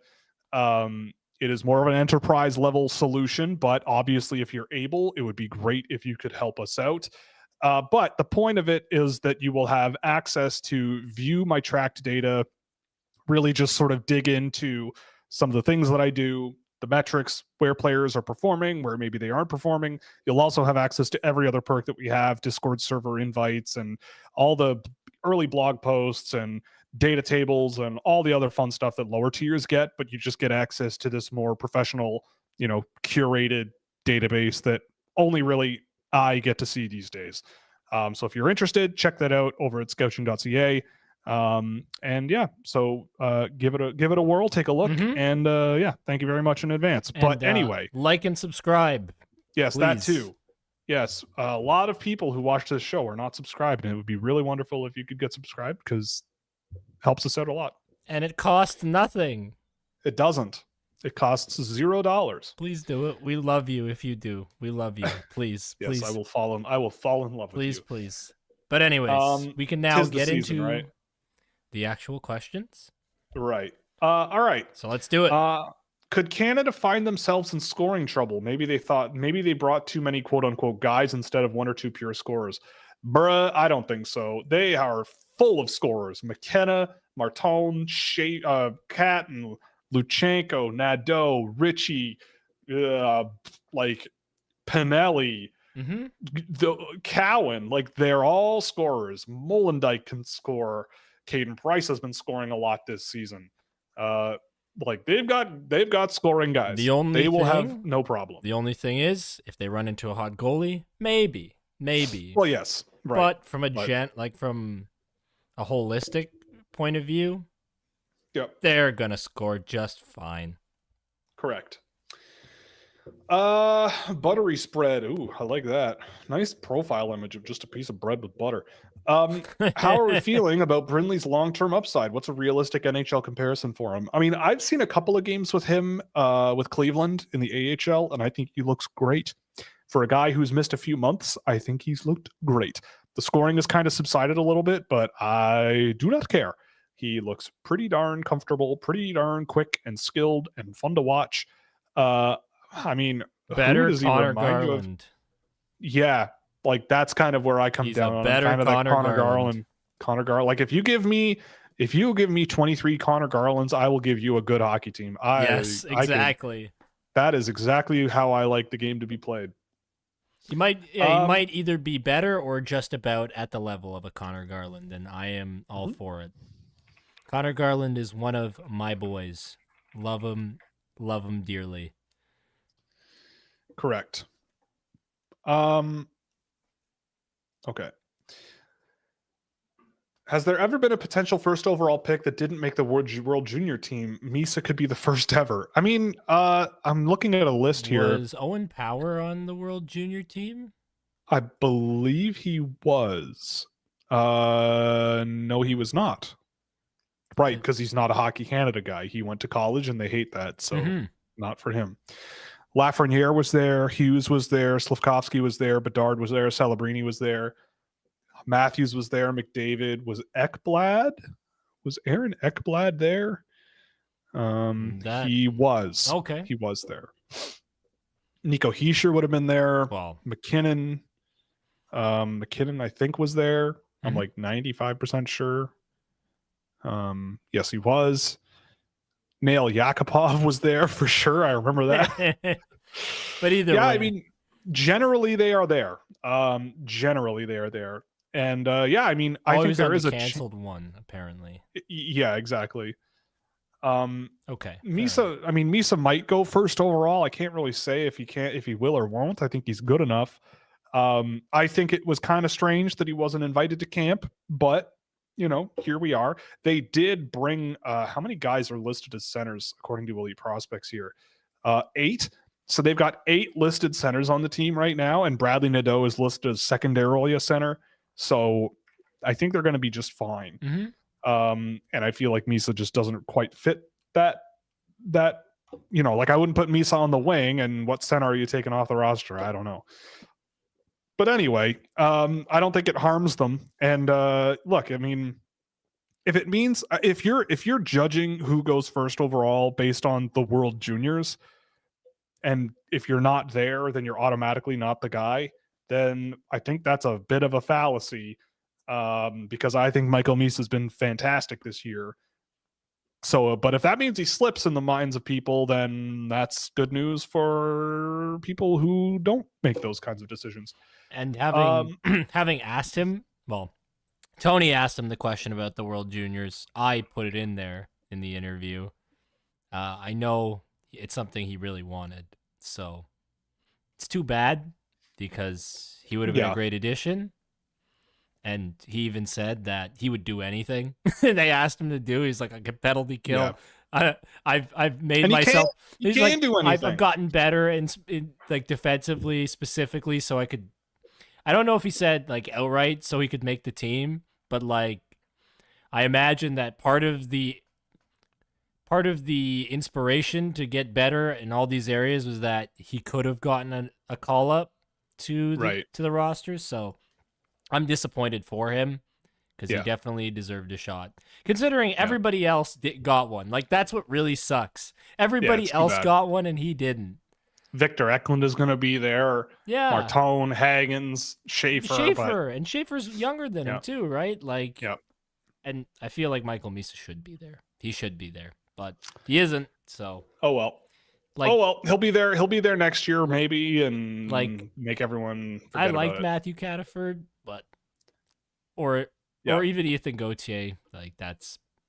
And yes, I'm throwing out Q guys. I'm sorry, but Michael Misa deserves to be there over the Q guys. Yeah, I mean, I would bring Michael Misa over both of those guys, but let's move on from that. The Dennis Godla being the big hot goalie at the time, that's a good one. Yaroslav Yanis is another throwback. I mean, once in a while you get goaltenders who come out of nowhere. I just looked, by the way, at Benjamin Kahn's numbers from those World Juniors. He went to the 2010 World Juniors, and he played 7 games, had a 476 save percentage, or 476 goals against average with an 893 save percentage. That means he was facing like 50 shots a game, and won 3. So I want to look now. 2010 World Juniors in Wikipedia, because I remember some of the numbers in that tournament were absolutely staggering. Switzerland lost to the US 3-0, and the shots were 46 to. Oh no, that's the other one. The shots were 49-22 United States, and they lost 3-0. Yeah, I mean, I'm using dark mode Wikipedia. This is a dumb idea for this. But anyway, we're back on track. Yeah, there was a playoff round game. I just want to find the playoff round game. Yeah, this is the one. They beat Russia 3-2 in overtime, and the shots in that game were 52-31. So he turned away 50 of 52 to knock Russia out of the tournament. I remember that game. I will never forget it. Absolutely unbelievable goaltending performance. One of the best I've ever seen in my life. So I'll never forget Benjamin Kahn for the rest of my life. That's just the kind of guy I am. Sweden's depth picks are interesting. Puck moving doesn't look great. Do you think we're cooked? I don't think you're cooked, but you are going to need to play a bit of a different style of play. I think Gustafsson's a good possession defenseman. Lindstein's decent. Willander can do well with the puck. Sandy Pellica as well. But up front, you might have some issues. But you're going to need to play a physical, heavier game, I think. And I think that would help. Mm-hmm. Emil Heineman was traded twice before playing. That's another one before playing in North America. What do you think of him, by the way? 8 goals, 6 assists, lots of hits on the fourth line. That is Emil Heineman. I mean, he's a guy who I remember talking to a couple of NHL folks back when he was a draft eligible, and they were kind of like, because he was a nobody going into that season. I remember at the time, like, he was one of those guys where it's like, he just scored 4 goals in the first 5 games of the year. Like, maybe we take a look at him. And then you look at him and you're like, I don't know. Like, he's just skating around, blasting guys and blasting pucks. Like, okay. But then another game goes by. He scores again, and another game, and another game, and another game. And before you know it, he had like 20 goals in 30 games or something like that in Sweden. And you're going, okay, like, there's what's going on here. And I remember an NHL guy and I were talking, and we're just like, is this like, what is this? Where is it? This guy came out of nowhere and whatever. And they're like, he just grew a lot and he just does not care. He just is like, I'm good at hitting guys. This is going to be my job. And NHL teams will look at that, and it's a winning combination, really. You can skate in a straight line real fast, you hit real hard, and you can shoot real hard. That if you can do those 3 things and you do them really, really well, you can go pretty far. So for him, like, as a complimentary power forward type player, I really like him. I thought he was like a guy like Will Bell is a guy that reminds me a little bit of Heineman, where it's like, you're big and there's speed. The goals, the shot quality and scoring ability isn't quite the same, really. But in terms of just big, skilled, physical guys who can just throw themselves around and also move pretty quick, that's the type of player that I kind of like to think about in the range where Heineman went. So it's nice to see him doing so well in Montreal. I mean, I'd had a feeling since he was drafted that there was a chance he became like a bottom 6 power guy.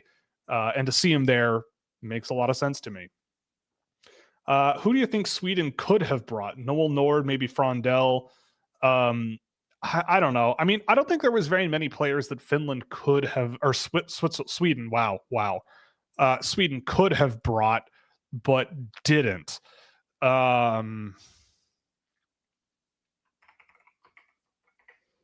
mean, there's a few guys from this past draft that I might have liked to see, but again, they didn't bring a whole lot of offense first players, right? Like a guy like an Alphonse Frey, I loved last year. I would have liked to have seen him, but I understand why they didn't bring him. I don't know. There isn't much, I don't think, that they really left at home. Noel Nord maybe is an example. But yeah, I'm looking at their under 18 team from a couple of years ago, and there's nobody here where I'm going, oh man, they really showed up this guy. There's no Frey. But that's all. That's the really. only one where I'm kind of sad, but whatever. I think Noah Dauer Nilsson is hurt, if I'm not mistaken. That's why he's not there. Oh no, he is playing. So Noah Dauer Nilsson maybe was a guy that I thought maybe makes the team, but I was wrong. Albert Wickman. I've always liked Wickman, but he's really, do you want Wickman or Hurtig or Bergqvist? Like, multiple sides of the same triangular prism, whatever. I don't know. Would the D4? Is it a D4? The 3 and the rolling a D4. They're all the same. Oh God. I've been playing a lot of Magic the Gathering. I don't know if you can tell. But anyway. I would have guessed Dungeons and Dragons when you said a D4, but same, but different. It's quite different. Same company. Is it? Yeah, Wizards of the Coast. It's the same company. Oh. I think they also own Wizards of the Coast.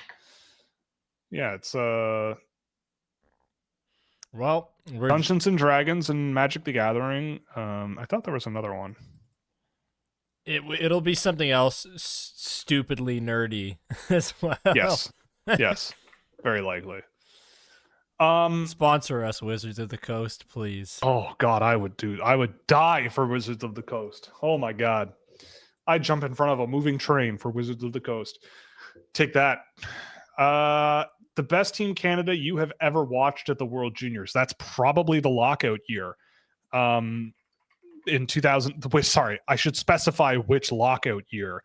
But 2004, 2005, that Canadian team steamrolled through the tournament, and they were bonkers good. I'll just list the names on that team: Patrice Bergeron, Jeff Carter, Sidney Crosby, Steven Dixon. Everybody knows who that is. Nope. Ryan Getzlaff, Andrew Ladd, Clark MacArthur, Corey Perry, Michael Richards, Anthony Stewart, Brent Seabrook, Dion Phaneuf, Shea Weber.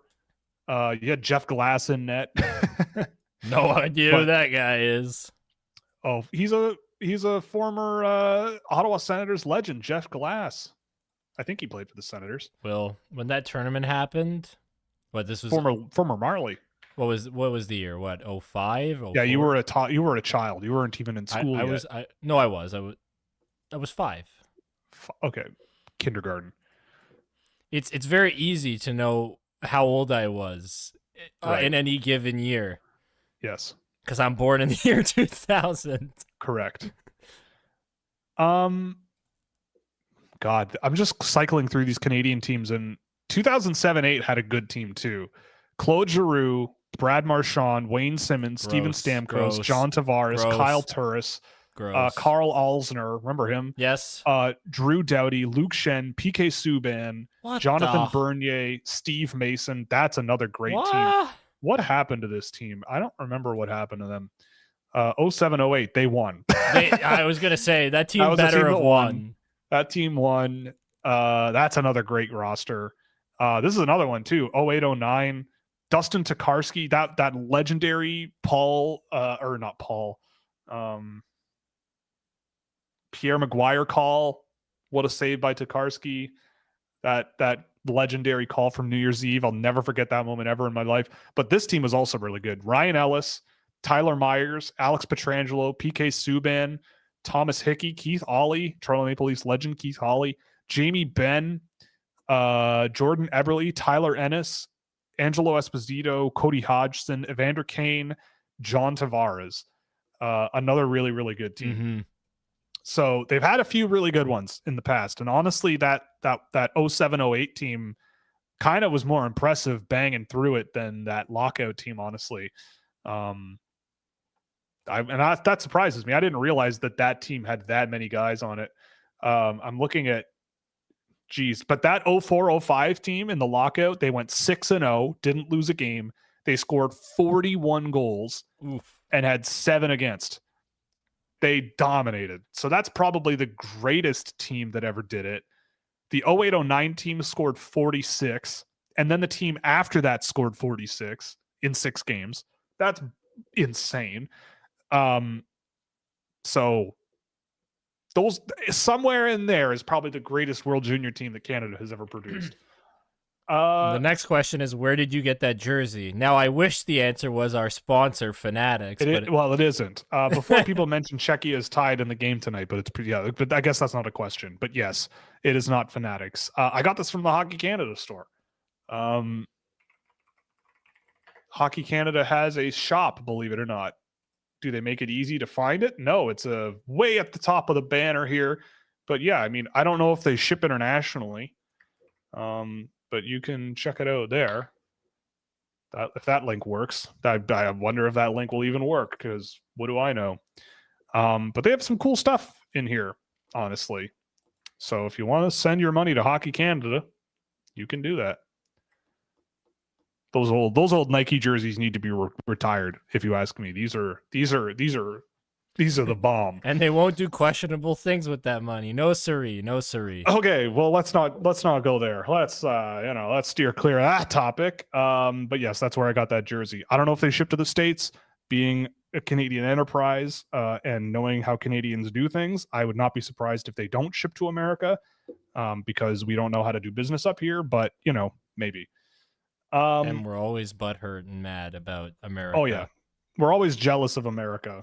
Yep. We always have to dunk on America in Canadian ads. I mean, we dunk on them when they deserve it, but also when it comes to doing business, Canada is awful at it relative to America. Apparently the Hockey Canada shop is a Fanatics experience. Oh, okay. So use our affiliate link. There you go. Hell yeah. Mike Johnson will act surprised every time Gord tells the story. I mean, look, I'm not sassing any of them. I'm not taking out anything. I don't think that's a sass. I know it's not sass, but I'm just saying, They're the bomb. I will not tolerate anything but glaze for those two.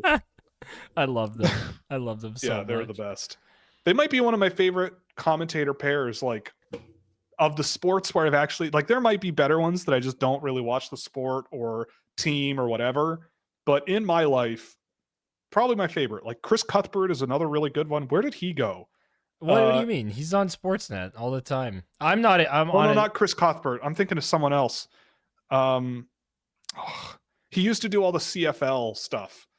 Oh God. You lost me at CFL. I know. Oh yeah, no, not. I didn't have Chris Cuthbert, but it was. I think he's with another NHL team. He's another play-by-play guy for another NHL team, and he used to be on TSN. I will also say, I don't care how biased he is. Joe Bowen's my guy. All right. Joe Bowen rocks. Yeah, I met Joe Bowen when I was working at Sportsnet, and he came in to the room when I was doing the Watch Hockey Night in Canada with Steve Dangle, like at the intermission. And he comes in and he asks me, and I'm going to swear, okay, because this is how Joe Bowen speaks.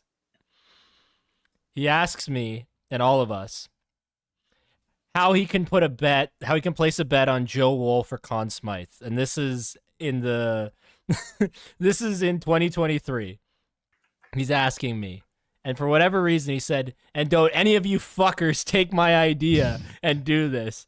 I want to do this. And I don't know why I think he might think that it's like horse racing, where if more people bet on a certain thing happening, the price, like the payouts worse. But yeah. I don't think that's how it works. I just think they're set odds. So he yelled at us. He's like, and don't any of you fuckers take my idea. By the way, excuse me. It is Dave Randorf, the person who commented about Dave Randorf. I looked it up. Dave Randorf is one of my favorite play-by-play voices ever. I love Dave Randorf. Such a iconic Canadian, play-by-play guy. He's been with Tampa for a while. But yeah, Dave Randorf was the guy I was thinking of. Just curious about your Reshny ranking. I'm worried about how he'll take on physicality. How has he looked? I mean, that is the concern with Reshny, right? Like, well, actually not really, because he does it really, really well right now. But the problem with Reshny is he just doesn't have that escape gear. He doesn't have that quickness that I think a guy like him kind of has to have. He's very adaptive. He's a player who loves to sort of read and stay ahead of the game, like one step at a time, a lot of the time. And if things get tough for him, he's tough. Like he battles through it and finds a way to make plays.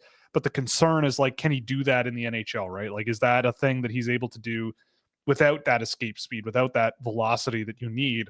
So it's a big question mark, right? Like for me with Reshny, I actually have a game of him to do after the holidays. Like I'm kind of taking a bit of a break for a few days after this, but once I'm back, that's one of the first names I want to take another look at.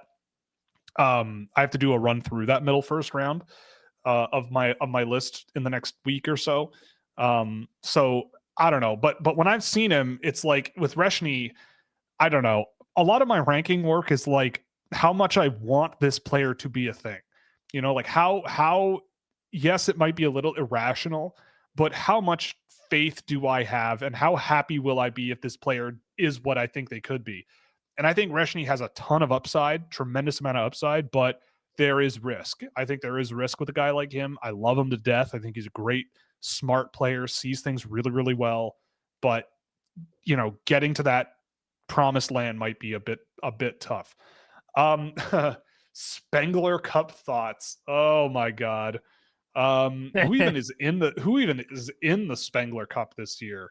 The Spengler Cup is the thing that exists that I'm like, oh, that's an international hockey event that I kind of don't care about. And I don't mean that in a mean way. It's just, I don't know. I've never really gotten behind the Spengler Cup. Yeah, like who cares?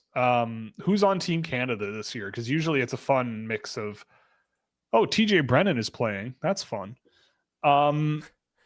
Team Canada. So Antoine Bibeau, Toronto Maple Leafs legend, who is 30 years old, did not know that. He's going to be there. Colton Ellis is going to be there. Mac Hollowell, Brandon Coates, Cheddar. Sam Gagne is going to be there.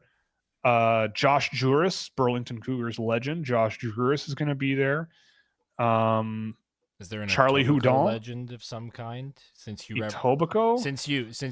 mentioned where you're from, there's North York, but that's not Etobicoke. No, that's not Etobicoke. No, there's Ajax. That's the Etobicoke of East Toronto. It's not actually. No, it's not. We actually vote on the Toronto mayor. Yeah, Ajax is its own place. We don't talk about Ajax much in Toronto. Mannix Landry, he was always a fun player in junior. He's going to be there. Salt Lake City, Utah.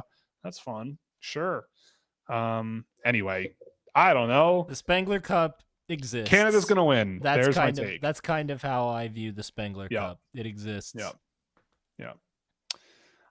Someone mentioned that Switzerland beat Sweden in the quarterfinals in 2019, but Sweden all had the flu. Yeah, I mean, a win is a win, right? Someone mentions Murnieks on Latvia. Which one is that?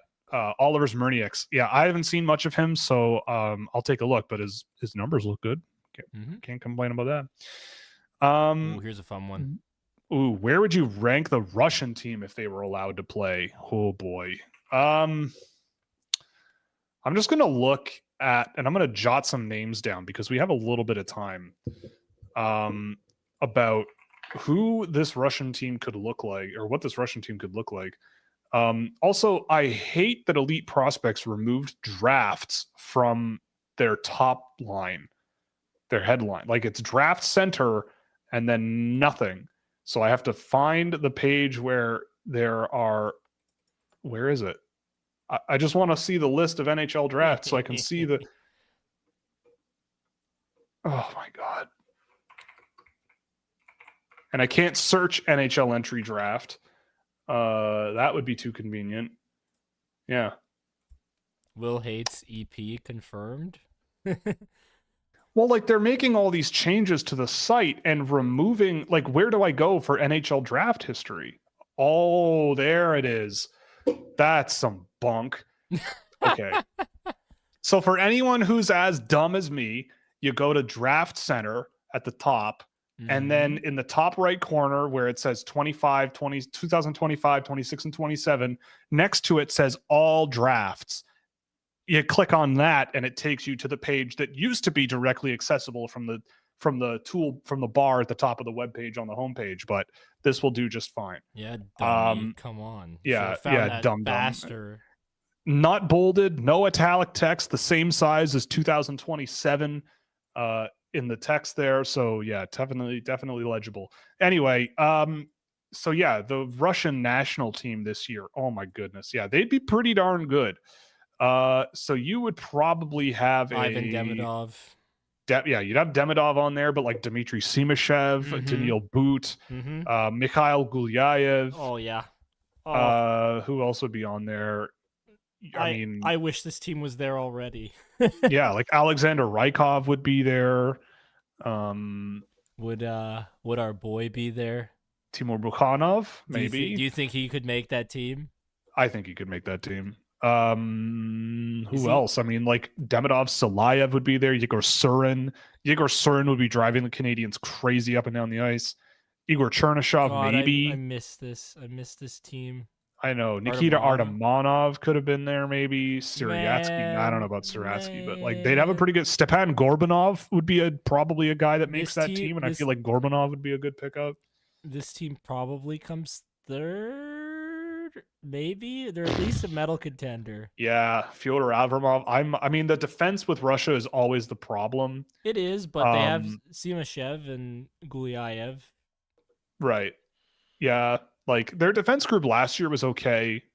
Timur Cole, Matvey Shiravin. They would have a decent group of defensemen. I think they could go, because that's the biggest thing, right? Because Russian probably.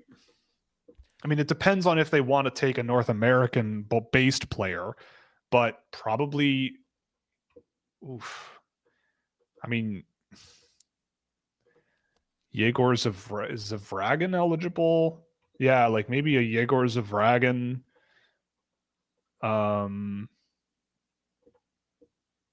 Yeah, they would have good goaltending, basically. Kirill Zarubin, maybe, probably not. Yeah, maybe Mikhail Yegorov is there, but I probably would think it would be Yegor Zavragin, Philadelphia pick. He's in the KHL this year, 19 years old. He's played with Sochi with a 941 save percentage in 6 games and a 921 with SKA in St. Petersburg.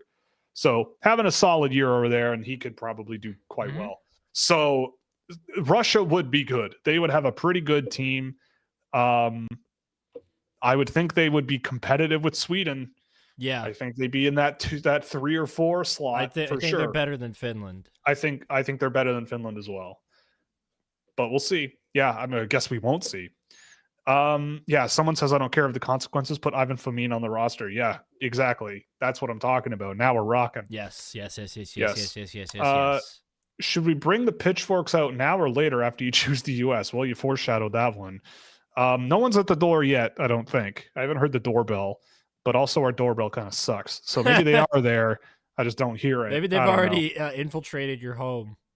Yeah, maybe. Well, they're not doing a good job of finding me. I'm yapping and yapping and yapping down here, so try again.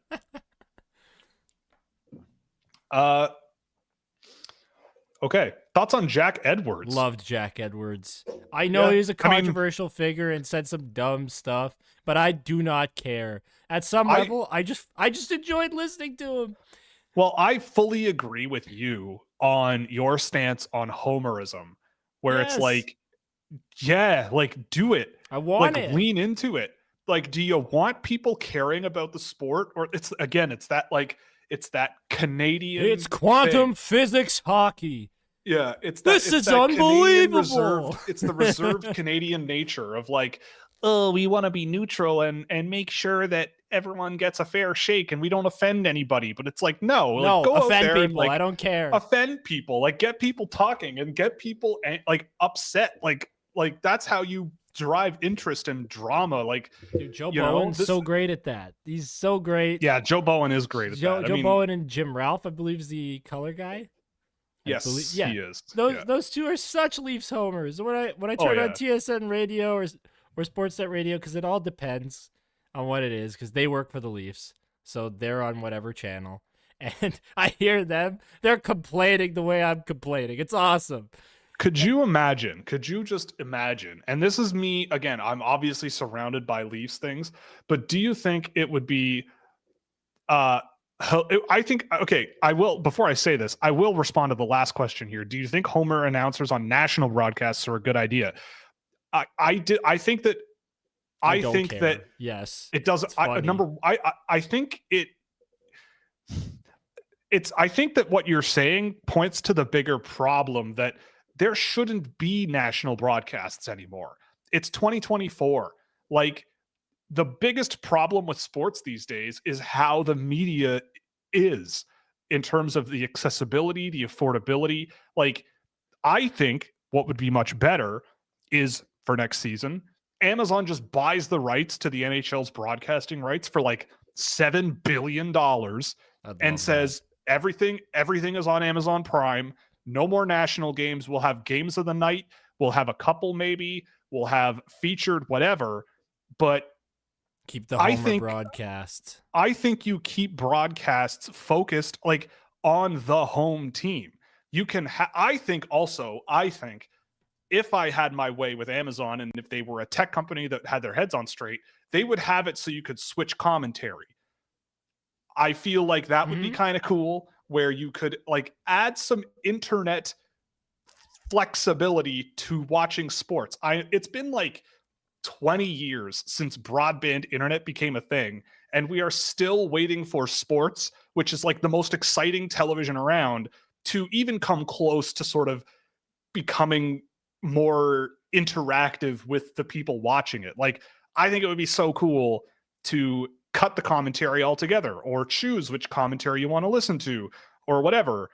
And then you kind of avoid this whole problem in the first place, where it's like, if you don't like Leaf broadcast people talking about the Toronto Maple Leafs so much and not liking when things go their way, you can switch the commentary or turn it off or watch a different game. Like, it's not that big of a deal. But unfortunately, the way that it is, that I get why the broadcasts are the way they are. Neutral broadcasting, and I hate it. And it's awful. It's awful. It's so boring and bland. I want my Homerism. And it's more fun. I would argue that in Toronto you get even less than Homerism. No, it's worse. You get people on the intermissions trashing them. You get people on the intermissions talking about every single little problem with them every single game. And then you know what the worst part is? The fans of other teams in this country still hate it, how much they're being fixated on. And I hate it as a Leaf fan, watching Nick Kyprios call Timothy Liljegren lily pad. Get out of here, douchebag.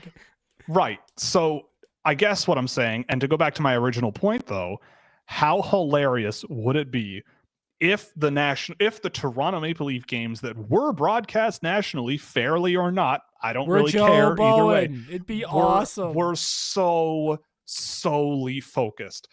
It would be, the Leafs would be even more target number one league wide, and I think it would be hilarious. It'd be awesome. It would be so much more. It would be so more interesting. Like, hate the Leafs, love the Leafs, neutral on the Leafs. I don't care. I think nobody's would add. Neutral on the Leafs. Nobody. I know. I'm saying maybe 1%ers out there. Maybe. No, you either hate them or you love them. There's no in between. It would just be so funny and so much more. Like, who is going to be like, oh man, like, darn, like if you don't like the Leafs, you're probably not going to watch the game anyway. So lean into it, right? Like, have some energy, right? But what you get is like, everything is always terrible with the Leafs and we're always neutral about everything. Like, I enjoy Homer broadcast, the Avalanche broadcast team. So much fun to listen to, because they're just going nuts. I like Vegas's as well. Vegas's broadcast team is fun. Seattle's amazing. Detroit's hilarious. Mickey. Yeah, Detroit's Redmond, a really good just one. Like, Mickey Redmond. Yeah. Anytime I see something he doesn't like, yeah, I love it. It's so and good. I miss Jack Edwards, because Jack Edwards added so much fun to the game. Yeah. The stuff he would say. Jack Hughes is not man strong. Yeah. Awesome. Yeah. Awesome. Like, one of my favorite moments. I just feel like getting cut up about the quality of a commentator during a game, unless they're like getting names wrong and not paying attention and whatever. Like, it's if they're a hard engaged job. in I've had to do it. It is hard. It is hard. I mean, it is so I do live tough, broadcasting alone, and it's hard. I've had to do it for U Sports, like through my college. Yeah, it's hard. Yeah, like I froze up at one point because I wasn't well researched enough on something, and I just was like, right. And I felt like I not that I ruined the broadcast, but it's like I severely underdelivered on something. I felt in a moment. Did you have someone in your ear? Well, I did, but it's like I didn't know. So it was a soccer game at U of T, and immediately there was a penalty, and I couldn't see the jersey, like who was wearing it. And I hadn't gotten familiarized with the players on the teams yet. Right. So I just took a penalty kick and I said nothing. So I didn't see anything. We got to find the tape of that. No, we're not finding it. It's out there, but we're not finding it. Oh, I'm going to find it now. Don't you dare. Don't you dare. Don't you dare. But it's a tough job. It's a really Happy Hanukkah, AJ. Look what I found. No, go away. I'll quit. Don't you dare put that on here. But yeah, I mean, I guess to get back to the question, I mean, guys like Jack Edwards, like, I can't stand it, but I also love it, right? Like, it's awesome. like it's so good. It's so delicious and delectable. I just think it's so good. Bro, like, I know the comments about Pat Maroon were bad, but they were also hilarious.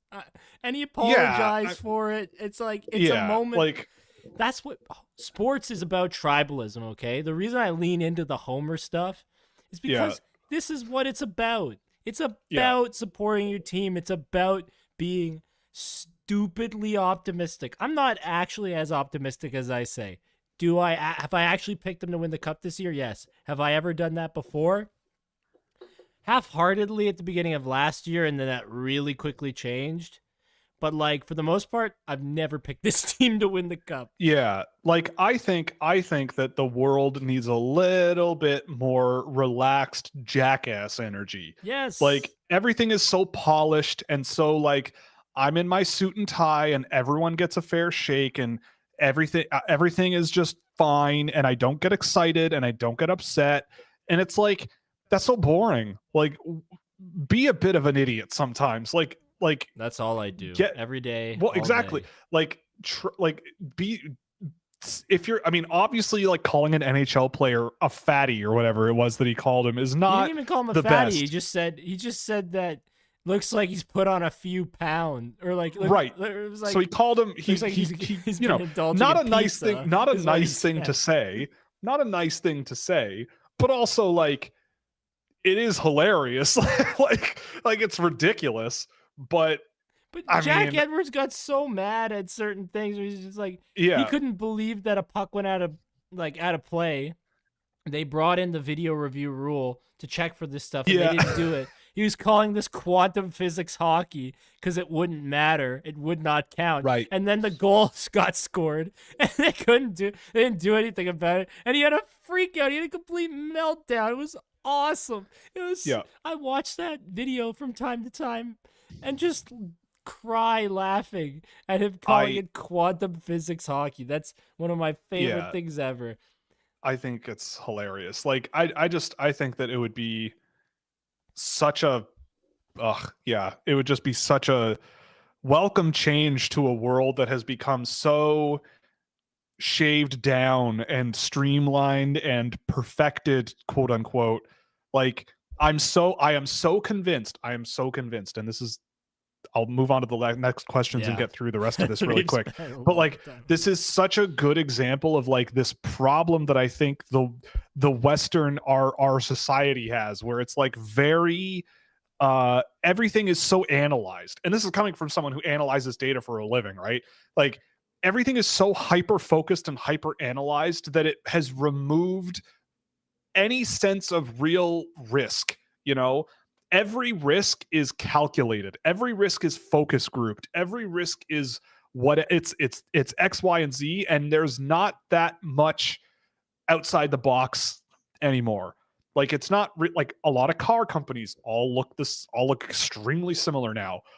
A lot of things are just very like everyone's house is millennial gray, right? Like everyone's house is the same color, and everything just kind of like has boiled down to this like sludge. And I think sports commentary has kind of gotten to that point in a lot of places as well, where it's like that drama isn't there. I think it's just Canadian. Like well, yes, that I think is also like you watch American intermission broadcasts, or I love awesome. It. Canadian ones, especially Sportsnet. TSN, I actually kind of like. Yeah, but TSN Sportsnet still also is lame, brutal. They're both lame, really. Yeah, like James Duthie is the man, but. Yes. I don't know. Anyway, it whatever. It doesn't. I do like that they antagonize Jeff O'Neill. I think it's funny. Well, yes, but that's what it needs to be. There needs to be. That's called dynamic. Like that's called how. That's called. Look, I'm the Jeff O'Neill of this podcast. Okay. Yeah. I'm the person that you ragdoll, that you beat up on. I'm used to it. Is that what you think? I don't ragdoll you. No, not you. The the commenters. Yeah, right, and that's fine. Right. I know that's been my role since I was a child. It's been my role since I was a child. I was told in first grade, AJ, you're annoying. I'm like, yeah, that makes sense. I talk a lot. And he hasn't forgotten. Oh, no. You know what? It's okay. I am annoying sometimes. So well, let's get through the rest of these questions and be less annoying for the audience. Which of you two would win Survivor? I don't think AJ would last too long. Really? I don't know. I feel like you'd freak out at someone. How many times have you told me you're like, I can't handle when people walk too slowly in front of me? Yeah, but that's different. That's different. Like I just walk faster. That's not a big deal. To me, that's not what it is, okay? Yeah, I have a problem with that when I want to get somewhere. Right? Like when I'm trying to get home. That's more on the subway. If I'm on Survivor, I'm walking slowly because I'm looking for idols constantly, you know? I don't think that's the problem. I mean, I don't think I would win. I don't think I would either. win either. I think I'd be good at challenges though, because I'm pretty I'm pretty skinny, but pretty resilient in terms of like I'm fast.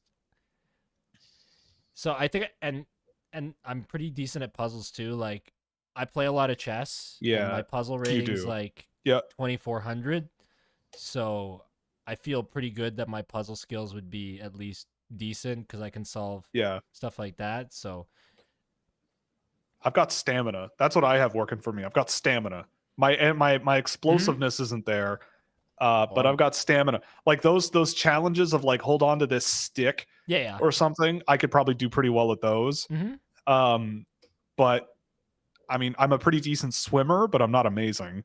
I'm all right. Uh, but in any case, I don't know. Like my thing would be like I feel like I'd walk into a blind side like an idiot.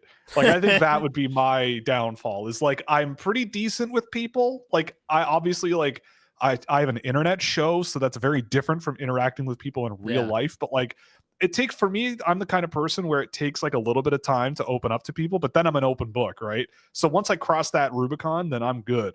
I feel But like I I'd have feel to, like yeah. I'd get too close to someone or a group of people and they would just lead me down a primrose path and just rip my head off when I'm turned the other way, like Bruce Willis in Lucky Number 11. Well, it would depend on like how threatening you were as a player, right? Like that's Sure. the other thing. I feel like I'd change who I am and play the game. Like I wouldn't Right. go out there and be myself because I've thought about Yeah. it. I would be a much more reserved and calmer person out there. At least I would try to be, and then I'd probably be Andy. Sure. Not freak out on day 2 and go to the jury. I wouldn't be look, I wouldn't get butthurt that people weren't clapping when I opened a coconut though. I can promise you No. that wouldn't Definitely be me neither. No. I will say too though, I went to summer camp for 7 years as a kid, so my bushcraft skills are actually decent.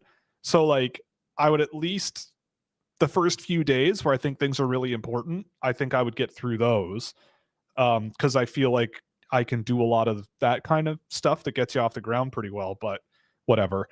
It doesn't matter. Yeah. Is Zach But who Benson of us still would be better? better? That's the thing. And I think the Yeah. answer is that we're probably about the same. Yeah, probably. Because we're not dissimilar individuals. I Yeah. just think We're not physically dominant.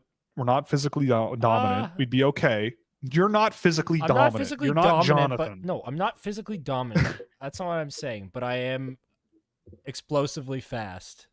I'm Right. pretty good that way. I won as a child. Every year I won the race at my town's family picnic or my Yeah. town's picnic. Yes, I was racing slow Italians, but I once fell over and had a Family 3-second picnic. and everybody from that town's related to me, okay? It's an inbred backwater town. What do you want? Sick. So I once slipped, had like a 3-second disadvantage, and still cooked their asses. So Well, they were all inbred, so they didn't really know how to run. Anyway, all right, let's finish this up here. this Is Zach up. Benson still Zach Benson? And how would you fix the Sabres with how young they are? Jesus, that's a big topic. He is I mean, still Zach Benson. He looked. he's great still in Zach the Leafs Benson. I game. think he's still a good player. Like he doesn't forget how to play hockey. How would I fix the Sabres? Find Jesus, or Muhammad, or some deity that will get their heads on gear. I don't. I even mean, think I've it's said that this. hard. I really No, don't. I don't know. It's. I would love to be a fly on the wall for this whole experience for the Sabres. Like, what is it like being Kevin Adams? What is it like being Lindy Ruff? What is it like being Tage Thompson? Like, what is going on from a neutral observer's perspective? Because I would be fascinated. I feel like we could fix it in 3 years. I do.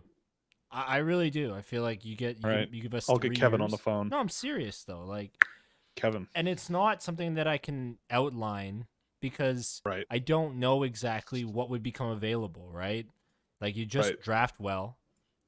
If it were me, I'd bring in Will to do the drafting because I trust Will wholeheartedly.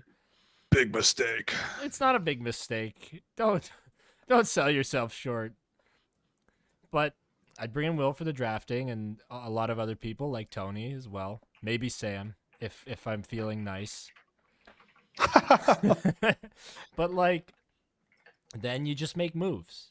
Like you pick up guys in free agency, you see what's available, and but it's not something I can answer in a way that Yeah. like I can't tell you I would trade for this player No. and fire this guy and do that. Like you have to get a sense, but I feel confident that if I were given the keys to the Sabres, I could fix it in 3 years. But that's just my Right. confidence. Could I be Well, wrong? It's possible. they did just beat the Islanders 7-1, so maybe this whole conversation is moot. Oh, and the Leafs lost Perhaps. to the Maybe this is it. Islanders. Oof. Maybe this is it. They figured it out from here. Maybe this is their It's U2 not. moment. It's not. It's not. Uh, It's more a gut check for the Islanders. Yeah. Okay, last couple questions and then we'll get out of here. Biggest pet peeves you guys have. I mean, traffic jams. Mm. I will scream in the car during a traffic jam. But today I made the mistake, but I had to. I went to Costco today. I swear to God, people turn into animals at Costco. Like people transform into horrifying beasts. I saw like there's like unforgivable human behavior, like people sauntering and standing in the middle of aisles with their gigantic Costco sized like carts, eating samples, and like it's like, what are you like? Do your eyeballs work? Like what? Like it kind of blows my mind.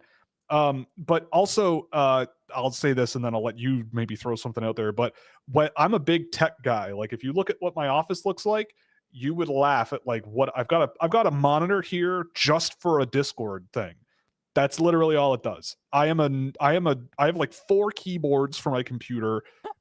Like that's how deep I am. So when technology that I think is really simple ends up being not like straightforward or it doesn't work, I lose EP's my website. goddamn mind. I lose, yeah, like you saw a flash of it there. I lose my goddamn mind. I get so irrationally upset and I cannot control it. I just hate it. Like, we just bought smart light bulbs, a few of them here. They went on sale, so we bought a few. Trying to get those things set up, it was like I was missing one thing, but I was convinced I was following the instructions properly. And it was so simple that I was just so mad that I couldn't figure it out. I just could not figure it out at all. So like little technology things that I think are simple and don't go my way, I hate it. And traffic jams and the way that it warps people's, like when there are lots and lots of people in one confined area, whether it's a highway or a Costco or whatever, and the way that it makes people's brain chemistry just like liquefy, I hate it. I can't stand it. But I don't know if you have anything. Well, you touched on my thing. People walk too goddamn slow. I am a bullet. I am going. And I like when I want to get somewhere, I am moving. And if I move through you, I'm sorry, but it's like I gotta move. I think it has a lot to do with my ADHD. I just like get fixated on getting home a lot of the times or getting where I need to go. And my brain just kind of shuts off in terms of being a good human being. And I push through people. I do not care. I feel bad retrospectively, but at the same time, I'm just like, nah, I got to get to where I'm going. So people who walk slowly in front of me, I lose my freaking mind, man. It is the worst feeling. Because, like, I swear, I walk like 2.5 speed of most people. And when I get stuck behind somebody, I'm just like, in my head, like, move out of the goddamn way. So that's kind of, I would say that's one of them for sure. Right. Slow walkers. So, all right. Last question of the night. And then we're going to take off. Considering it's Christmas time, say something that you like the best about the other person.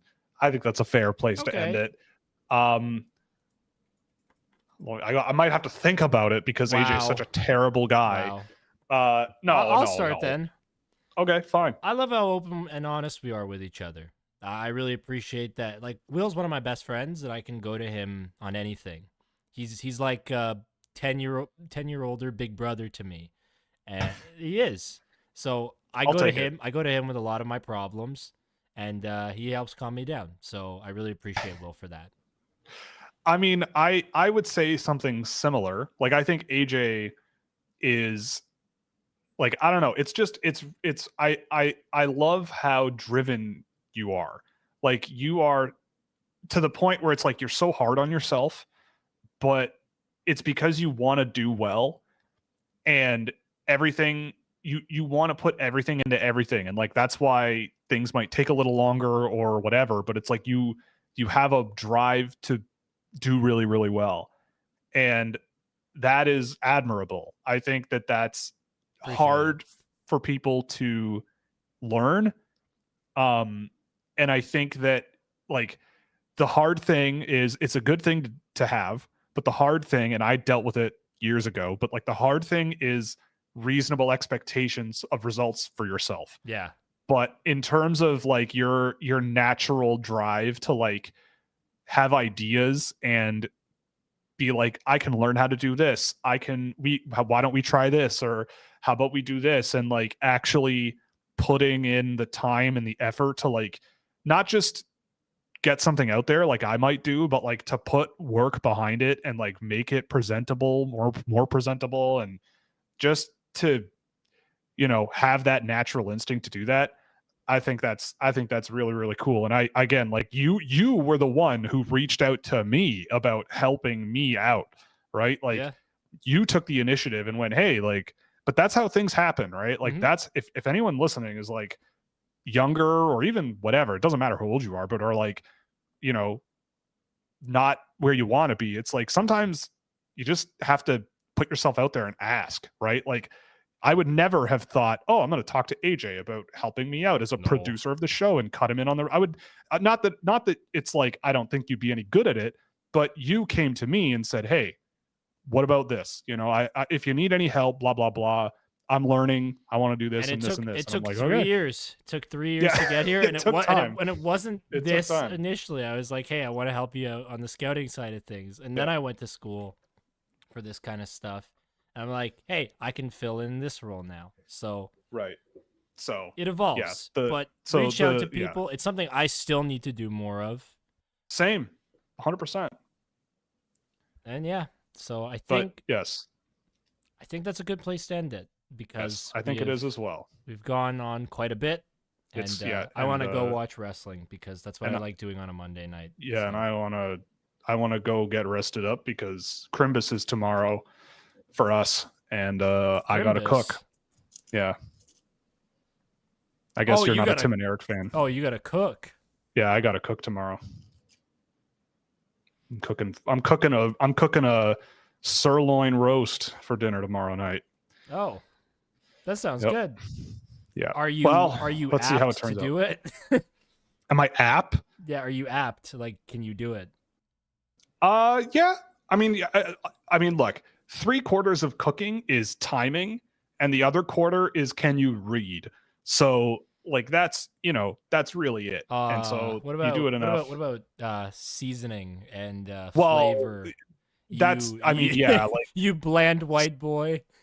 No, excuse me. I go out of my way to make things taste delectable. Trust me. Well, you didn't seem very confident that it was going to be amazing initially. Well, it's just something I've never cooked before, so we'll see how it goes. But I have my plans. I've charted it out. He's got his TikTok recipe, ladies and gentlemen. Yeah. Hey, some of the recipes I've stolen from TikTok are actually really good. Like, I believe it. My brother's a fantastic cherry tomato feta pasta dish in a big old bowl. That stuff rocks, and I think that came from TikTok originally. But anyway, awesome. I digress. So anyway, thanks for joining us. This was a lot of fun. We'll see you I guess maybe not in the new year. It won't be Thursday, because I will be at my grandparents' place. Out near Kingston, and the internet's very bad, unfortunately. Yeah, and the internet, I'm leaving on the 30th, so the internet will probably be bad for me as well. So maybe we'll be back next Thursday. But if not, we'll be back on the 6th, I believe, Monday night. Worst case scenario, but stay tuned. We're gonna compete with Raw Netflix, baby. Exactly. Yeah, and so that'll be it. Again, all of our sponsors are in the description: Fanatics, Puck Preps, obviously my own website, Scouching.ca. We're gonna have our Boxing Day sale there, so stay tuned to the community page on the YouTube channel or Twitter and Blue Sky, where I will post the coupon code there. You'll get 25% off any of the subscription tiers on our website. You can check out there. So that's going to be it for tonight. Thank you so much. Oh, your mic, just as Enjoy the World Juniors. Enjoy the World Juniors as much as you can. Be nice on the internet to people, because people can be very mean during the World Juniors. It's not cool. But anyway, have a fun time. Yeah. Just enjoy. Have a fun holiday season. Be safe. Eat a lot of food. Eat as many chocolate oranges as you can find. And stay safe. We'll see you in 2025, I guess. Yep. Love you guys. Wow. But not as much as I love the Leafs. Good night. True.